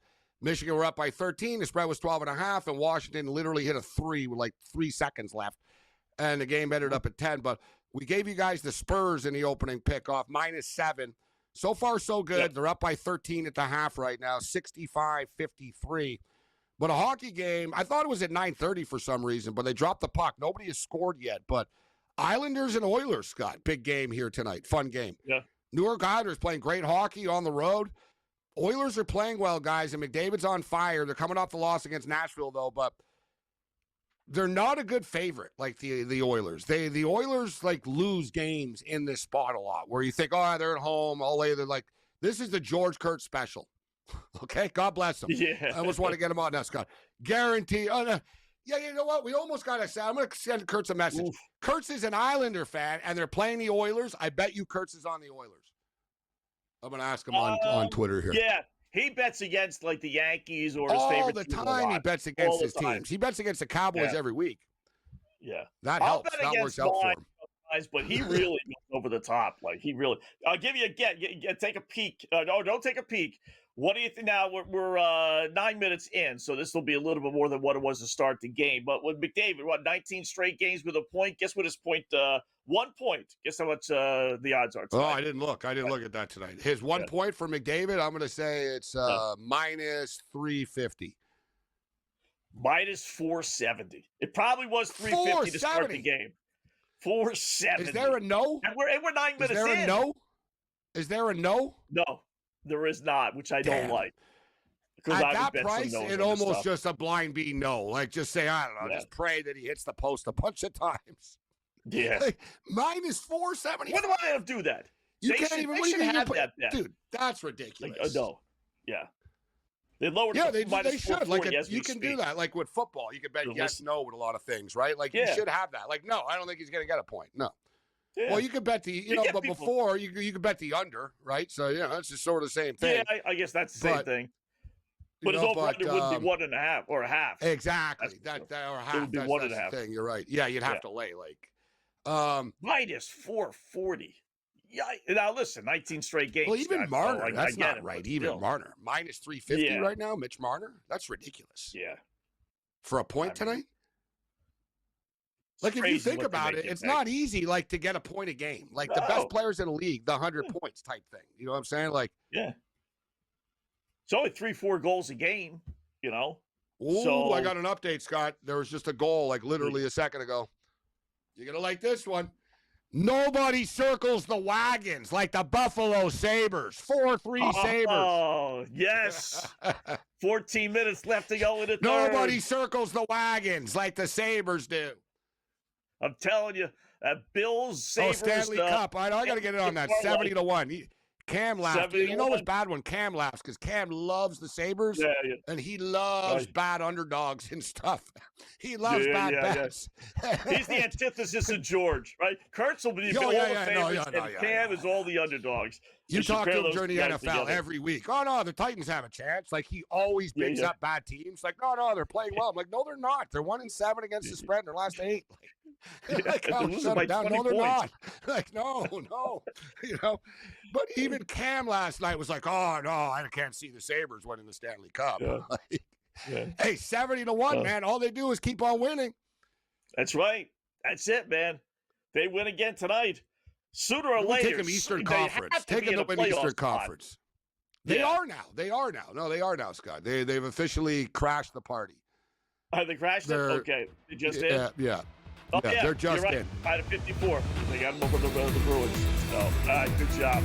Hockey, NBA, NFL talk. Rohit Padaya from Covers.com.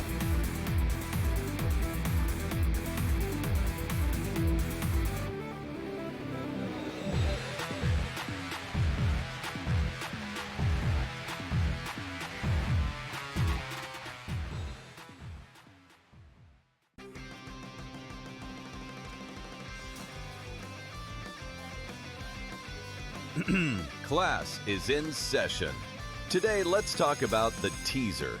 A teaser is a multi-leg bet where you shift the point spread in your favor. You get better numbers, but every selection has to win. It doesn't matter what you bet if you don't have the insights. Tune into SportsGrid and get ahead of the class. They have one more win than Chicago, and they literally beat Chicago in Week 17, and yet the Niners are on the road and the Bears are at home. Why? Because of an outdated rule that says, well, winning your division is the holy grail. Rewarding an 8-win division winner with a home playoff game is like giving the corner office to the guy who won the office fantasy pool instead of the guy who actually closed the accounts all year. The Early Line, only on SportsGrid. Maybe the fact was that the kicker just blew a 44-yard field goal. Now, by the way, I feel horrible for this kid, Tyler Loop, who made every single field goal this season 44 yards or less. But the extra point that was missed just before that by Chris Boswell was the only extra point that he missed all season long. So did they bless that same holy water when Boswell missed the extra point? Come on, guys. Let's get it. Newswire, only on SportsGrid. It's going to open up Pandora's box, but I will say this. I do believe players that sign now, like Najee, should not be eligible now, but should have to sit out and come back in next year. It's just a slippery slope. And I agree with people like Tom Izzo. I don't like it at all. College basketball today, only on SportsGrid.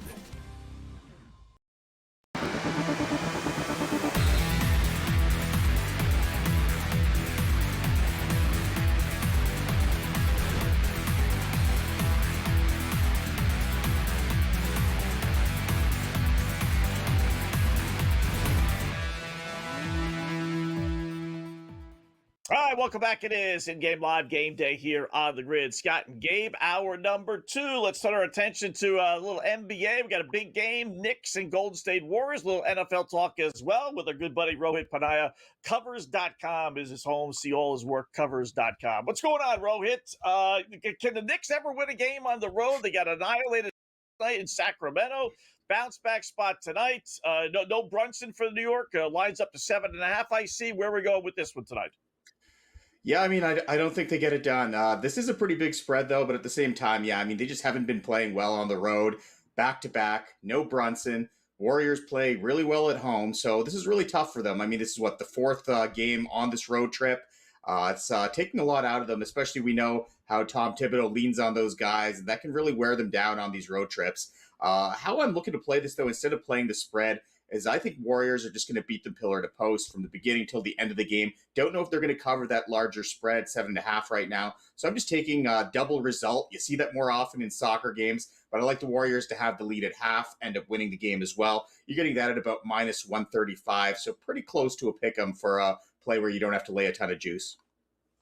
You like player props. I'm looking at Miles McBride in this spot tonight. Yeah. This is a step-up spot for him. He's going to get shots. He already gets shots as it is, but now without Brunson, his player prop is 12.5 points tonight, guys. I don't see a reason why he doesn't get there. You can look at Anunoby as well. I saw it was 16.5. I know you like the props. You playing any player props in that game tonight? Yeah, I like the Anunoby one as well. I like the Michael Bridges as well. I think Bridges is also 16.5 points. The one I was waiting to drop, I was hoping Kolek might have seen his assists prop drop, but I haven't seen that anywhere yet. But he's been playing well as well coming off the bench, but I really like the McBride play there as well because someone's going to be handling the ball an awful lot. I was thinking maybe Josh Hart, but his assists prop has really moved on up, 5.5 right now, over minus 150. Don't want to pay the 50 cents there, so I think McBride's the play. Maybe Bridges as well on points. Yeah. We were talking earlier, Gabe had a good angle with the Lakers game with the Charlotte Hornets, maybe playing ball, from LA. Lakers don't play any defense. Yeah, with LaMelo Ball. You want to get some points. Yeah. What do you think about that angle? Yeah, I love that. I mean, that was my favorite play of this game. I do like the Lakers at -3, but I think LaMelo over 18.5 points is a gimme. I mean, since coming back from the injury, in January, hasn't played a ton of minutes, but he's had 2 days off since the last game. Went off in the last game, 33 points, I think. Before that, he had a pretty good game as well. Just played 23 minutes, though. 25 minutes the game before that, 27 points. And we know the Lakers can't defend the perimeter. Terrible three-point defense. He could really, get some moves going on those guards because those guards just don't defend well. So, yeah, I like Bell in this spot. Like you said, also playing, near his hometown is going to help things as well. So 18.5 points. I think he's going to take the reins of this team because right now the Hornets are actually playing pretty good ball. So I think he takes a ton of shots, and I think he gets this, even if he's inefficient, but I actually think he's going to be efficient in this spot. People are listening, unfortunately. Bet365, 19.5 now for Ball. Yeah. Wow. FanDuel, too. Yeah. People are jumping in and realizing or watching our show, Scott, and going, damn, yeah, that's right. I better get in on Ball right now. Bastards. It was literally, what was it, earlier today? It was literally like 16.5. I sent it in. What else I got it here? Yeah, it was 16.5, guys, at like 2 in the afternoon today.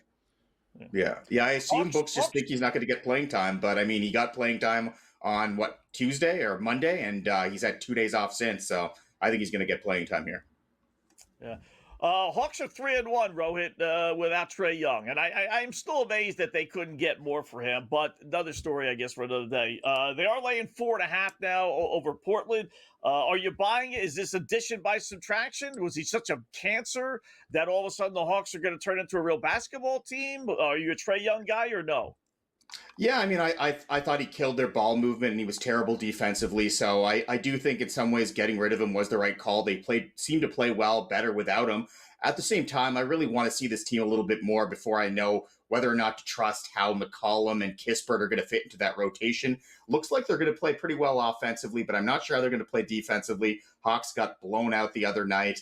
I think this is a team that could really struggle defensively going on the road against the Portland. Blazers don't have Avdia, so I guess that's, kind of going for them. But I'm reluctant to lay 4.5 points with a Hawks team where we don't really know what we're going to get with these new guys in this spot on the road traveling out west. So I think some reasons for me to stay away from this game. Gun to my head, I'm probably going to lean towards the Blazers, to be honest. On paper, it looks like that should be the right call, but I think we see some scrappy play from them on the road, and catching points is probably the way to go. Even without him, they played well the other night, Portland.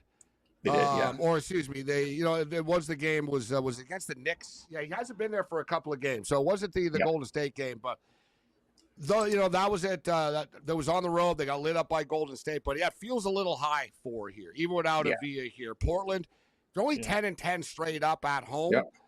I'd like to see what they are ATS at home, but I watch all the Blazer home games. I get a lot of them in the Pacific Northwest here, and they are very competitive at home. It's not an easy building to play it. Like, the fans are into it. It's loud. It's energetic and stuff.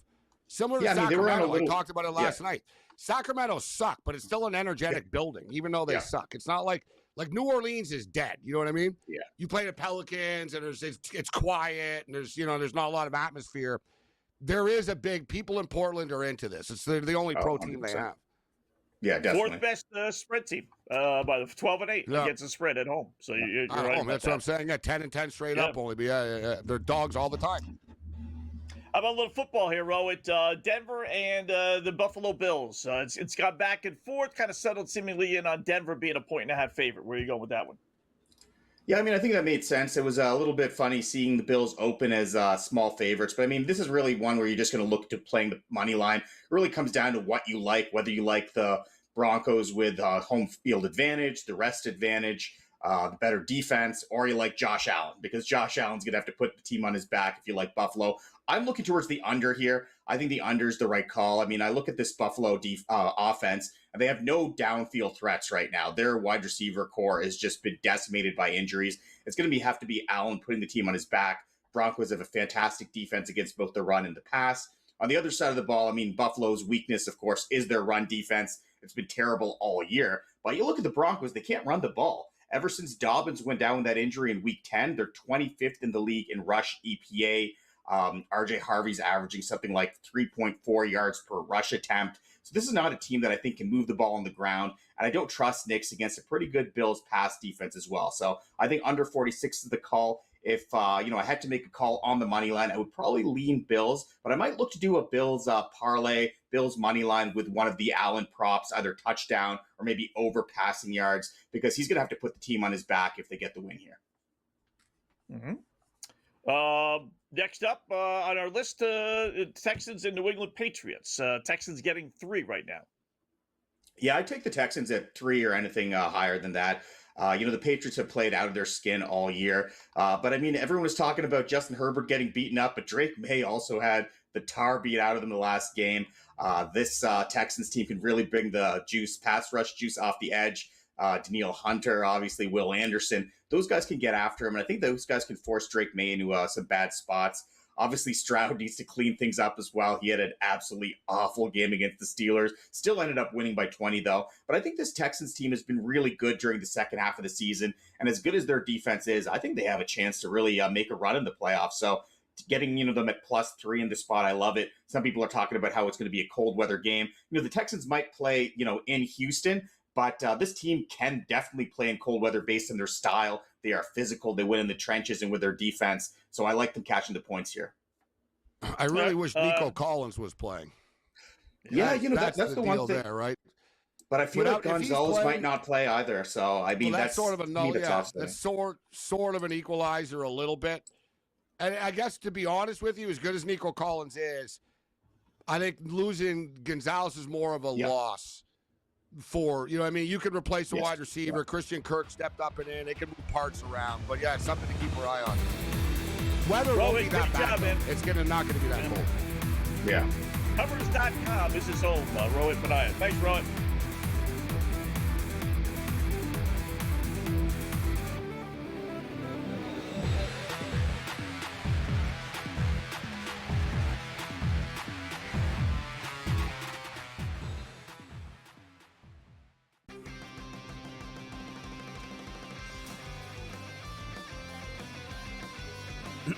Class is in session. Today, let's talk about the teaser. A teaser is a multi-leg bet where you shift the point spread in your favor. You get better numbers, but every selection has to win. It doesn't matter what you bet if you don't have the insights. Tune into SportsGrid and get ahead of the class. They have one more win than Chicago, and they literally beat Chicago in Week 17, and yet the Niners are on the road and the Bears are at home. Why? Because of an outdated rule that says, winning your division is the holy grail.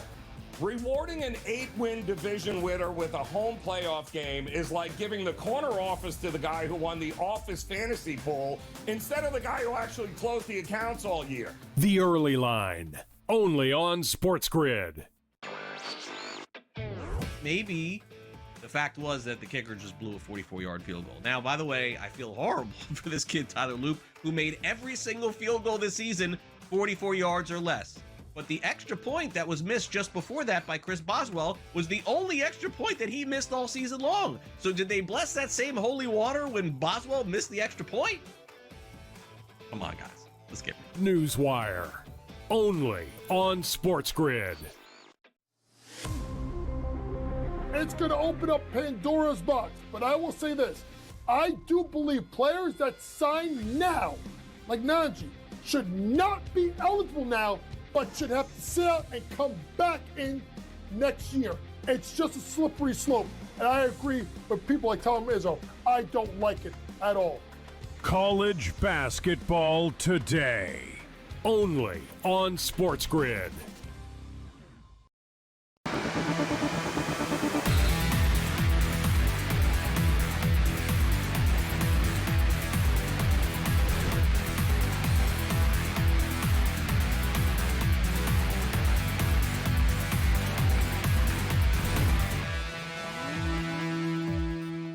All right, welcome back. In-game live game day here on the grid.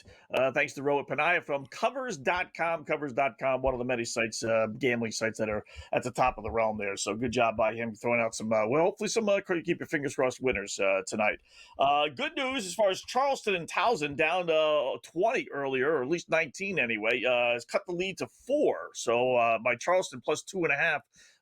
Definitely back in play, 44-40 with 7 minutes left to go as I take a peek over it here on my monitors. So good job there, hopefully. How's our Tarleton State team doing, Gabe?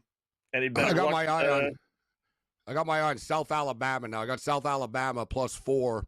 We gave it on the opening pickoff, actually. They're down by 1 with 2:23 left. It's been super close all game. It was 36-32 at the half. By the way. Now it's at 39, so they're chipping away at 39-37 in the second half. Like Arkansas State and South Alabama are coming down to the wire, which is why I took the 4 points, believing that it would come down to the wire. But whatever, it's the free throw game right now, and Arkansas State are suddenly up by 3.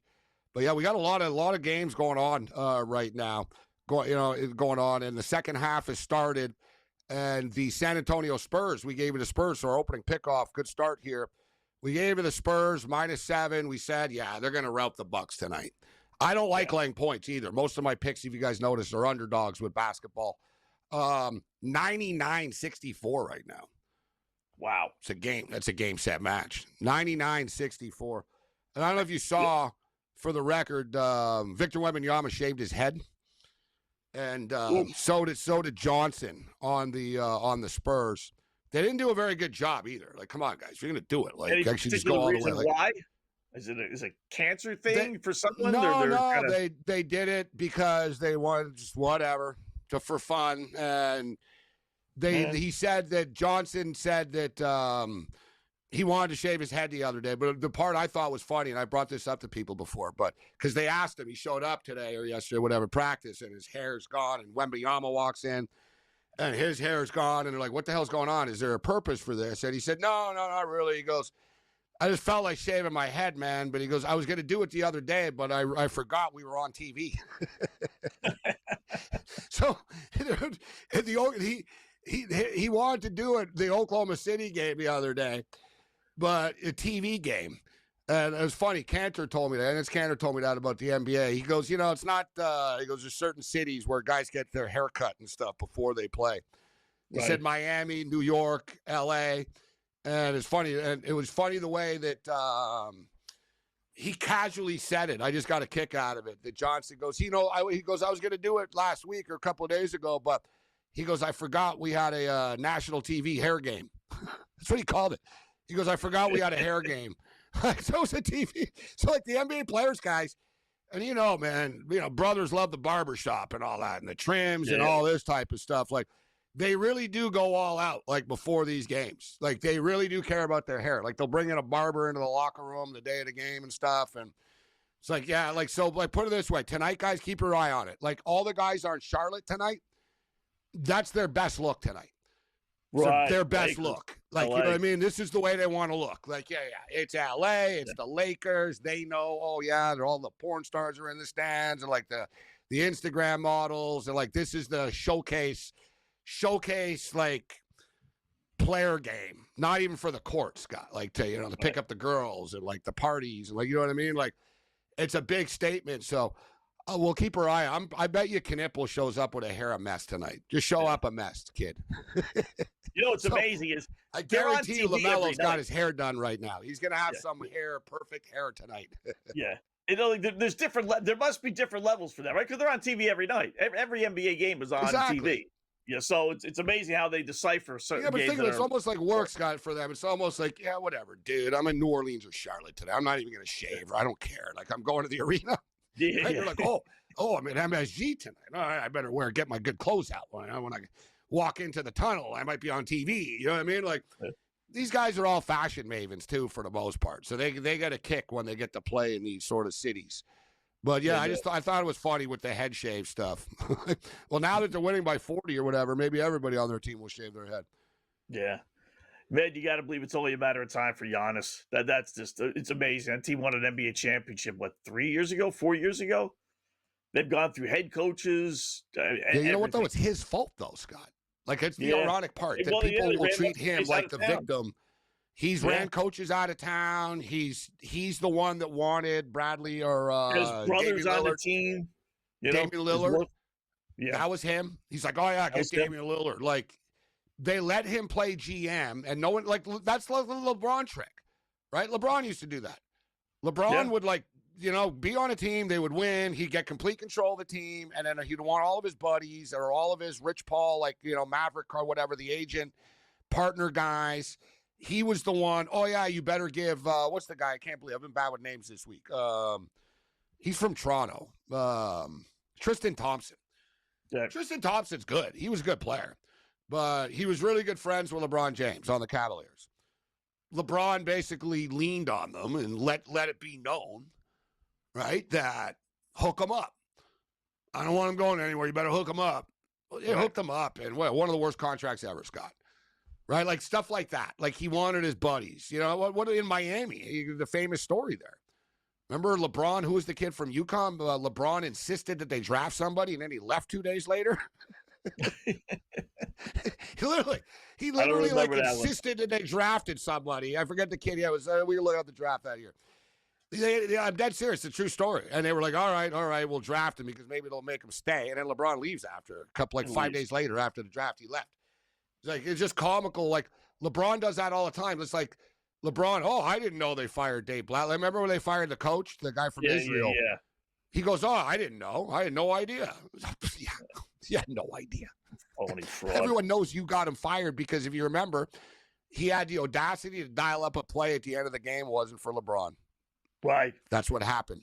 I remember that. LeBron used to be young and selfish and spoil kids for all you old LeBron. Yeah. LeBron pulled a tantrum because Blatt said, LeBron's going to be – it was a good play, Scott. He said, LeBron's going to be double teamed here. You're going to have an open shot. And he dialed up a shot for Kevin Love or something at the end of the game. And LeBron got him fired. Amazing. Now he's got a little patch on his shoulder. What? Great guy. I'm LeBron. Yeah, 23 years. I know.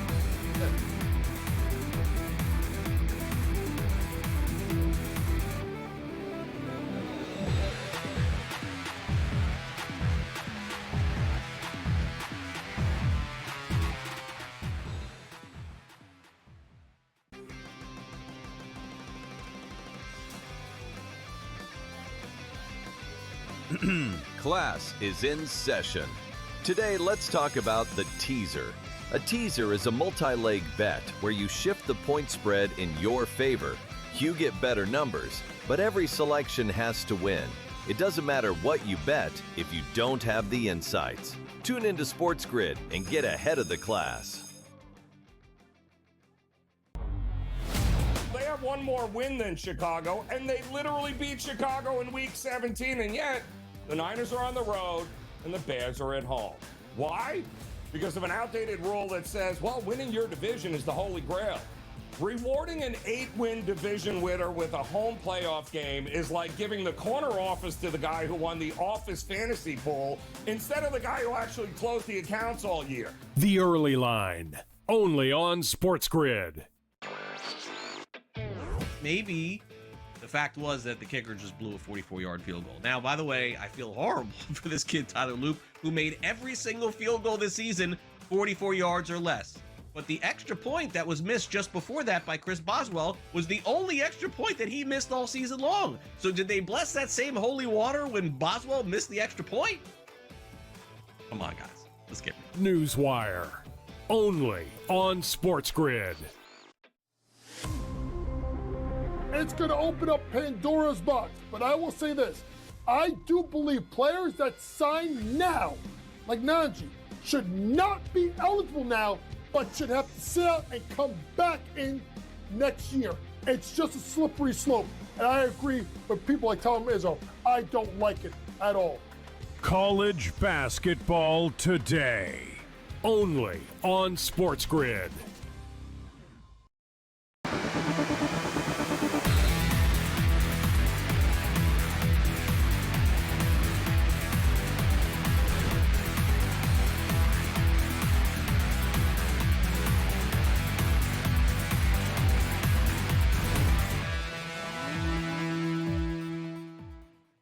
All right, welcome back in Game Live. Well. Day here on the grid. Some interesting news from the baseball world. The four-letter network is reporting that Kyle Tucker is going to the L.A. Dodgers. Like, they really need more help, Gabe. Wow. They kind of did, to be honest with you. But put him in that lineup, man. Amazing. Yeah, let's see. Let's check and see what their future odds are right now, and if they move, how quickly they move, etc. They're obviously already. I'm saying plus 3 to 1, plus 250. I got a plus 300 here at Bet365, and they have an odds boost at plus 325, which I assume it'll come down a little bit. But all kidding aside, as good as the Dodgers were, offensively they're challenged. Let's call it out for what it is. Like, Mookie Betts is getting older. Okay, he's a great player, great guy, love him to death, first ballot Hall of Famer. He's getting older, okay? Like, offensively, wasn't like he struggled a lot last year. Freddie Freeman is very injury prone. Max Muncy is getting old. Like, Andy Paz can't hit. Tommy Edman, like, if you actually look at the Dodgers, guys, I know people think they're this, like, big superpower, but if you actually look at each position, it's kind of amazing that, like, you're like, wow, you look at their offense. Look at their outfield coming into today. Their outfield guys was Tommy Edman, Andy Paz, and Teoscar Hernandez. And Teoscar Hernandez is slipping now as well. They tried to trade him in the offseason. I'm surprised it didn't happen, actually, because the Dodgers are really cold-hearted. They're good at sort of moving on from you. Like, thanks for everything, but we're moving on. Like, hell, look what they did to Walker Buehler. He's a lifelong Dodger on the hill. They won the World Series, and a week later, they're like, bye. See you later. Jack Flaherty won a World Series with him. Yeah, we're not re-signing you. The kid's from L.A. He was begging to stay. Yeah, he's from Burbank. He was begging. Oh, I'll take less money. Sorry, sorry. We're bringing in Blake Snell, right? Like, the Dodgers are ruthless like that. So if Teoscar survives, but now you bring in Kyle Tucker, you got a complete team. I mean, the Blue Jays are freaking stacked though themselves, man. Like, the Dodgers aren't the only stacked ones, but let the crying begin, Scott. Oh, the Dodgers are ruining baseball. Yeah. Dude, every team Steve had a chance to offer Tucker a deal, and they all lowballed. Guys on Twitter were saying Steve Cohen's even whining about this, Dude, listen. Cohen just got a $12 billion project in Queens. What the hell he's crying about? Oh, yeah, Cohen can't afford it. He's the richest guy in baseball. Yeah. Nobody paid Tucker, guys. I know you think he's overrated and not even worth the money, right? I do. That was the thing. Tucker wanted like one of these 10-year, $40, $50 million a year deals, like, Vlad and Soto and, Ohtani's. And people were like, no, that's not happening. We're not giving you that. Like, and you see, like, every team was like, no, we're not going to do that. Like if we go long term, we'll give you 30 mil. Like, we're not, like, or 25. We're not getting crazy with you. And he kind of ran out of options, and everyone started lowballing him with these lower-term deals. And then what I heard, and I don't have inside stuff, but basically the Blue Jays offered the longest term, and he was sort of leaning with the Blue Jays, and I think it came down to, like, a competitive thing. Like, and it's not a bad choice to have, Scott, but hell, like, if you have a choice, you can play for the Toronto Blue Jays or the Dodgers. As good as the Blue Jays are, you're going to pick the Dodgers. Yeah. Dodgers win total now is 103.5. They're plus 230 on FanDuel to win it all. Nobody got to 100 last year. We talked about that. And I bought in last year, too. But me too. I think I'm going to buy in again. And they're not going to get to 104 wins. I mean, that's what this they got the closer now. They got and they got Edwin Diaz. Dear God, yeah. I mean, I forgot. The Dodgers are so deep. I forgot about that. And they got Edwin Diaz. So they got the best, one of the best closers in the game. They bring in. Thing with Tucker is, he's not a star, Scott, but I like Tucker. He's reliable. He's consistent. He's a pro. He's like a low-key guy. It's funny. I just read something that they said he doesn't like big markets. Like, that was the thing that the Dodgers sort of, like, there was a hesitation about him. Right. Like, Trey Turner didn't like L.A. He was the only guy that ever left the Dodgers willingly, Trey Turner. He didn't like it. He basically said, I don't like having to leave 5 hours before the game to get to the park and stuff, because they got to be there at 3 PM. And, like, he didn't like the traffic. His wife hated L.A. and the big city and blah, blah. And I was just reading, they were saying, Tucker's wife and family, they don't like big cities and all this. Well, welcome to L.A., Kyle. Yeah. Money talks. We'll fly you in. Don't worry about it. We'll pick you up on a jet, literally, or a helicopter, rather. How hard is it? You take your, you don't want to move here, honey. You take her to Bel Air and Beverly Hills. You sure look. This is where we're living. Yeah. You happy now? It's gonna be fine. Like, don't worry, honey. You will never see South Central once in your life. Yeah, not one. You're not moving into the hood. Don't worry. Like, it'll be fine. All right, we need Washington State and the over against Zag tonight. That's our double play Mitch winner. Marner, over 1.5, and the Leafs win. The Leafs beat Vegas tonight. We're up 2-0. More coming up.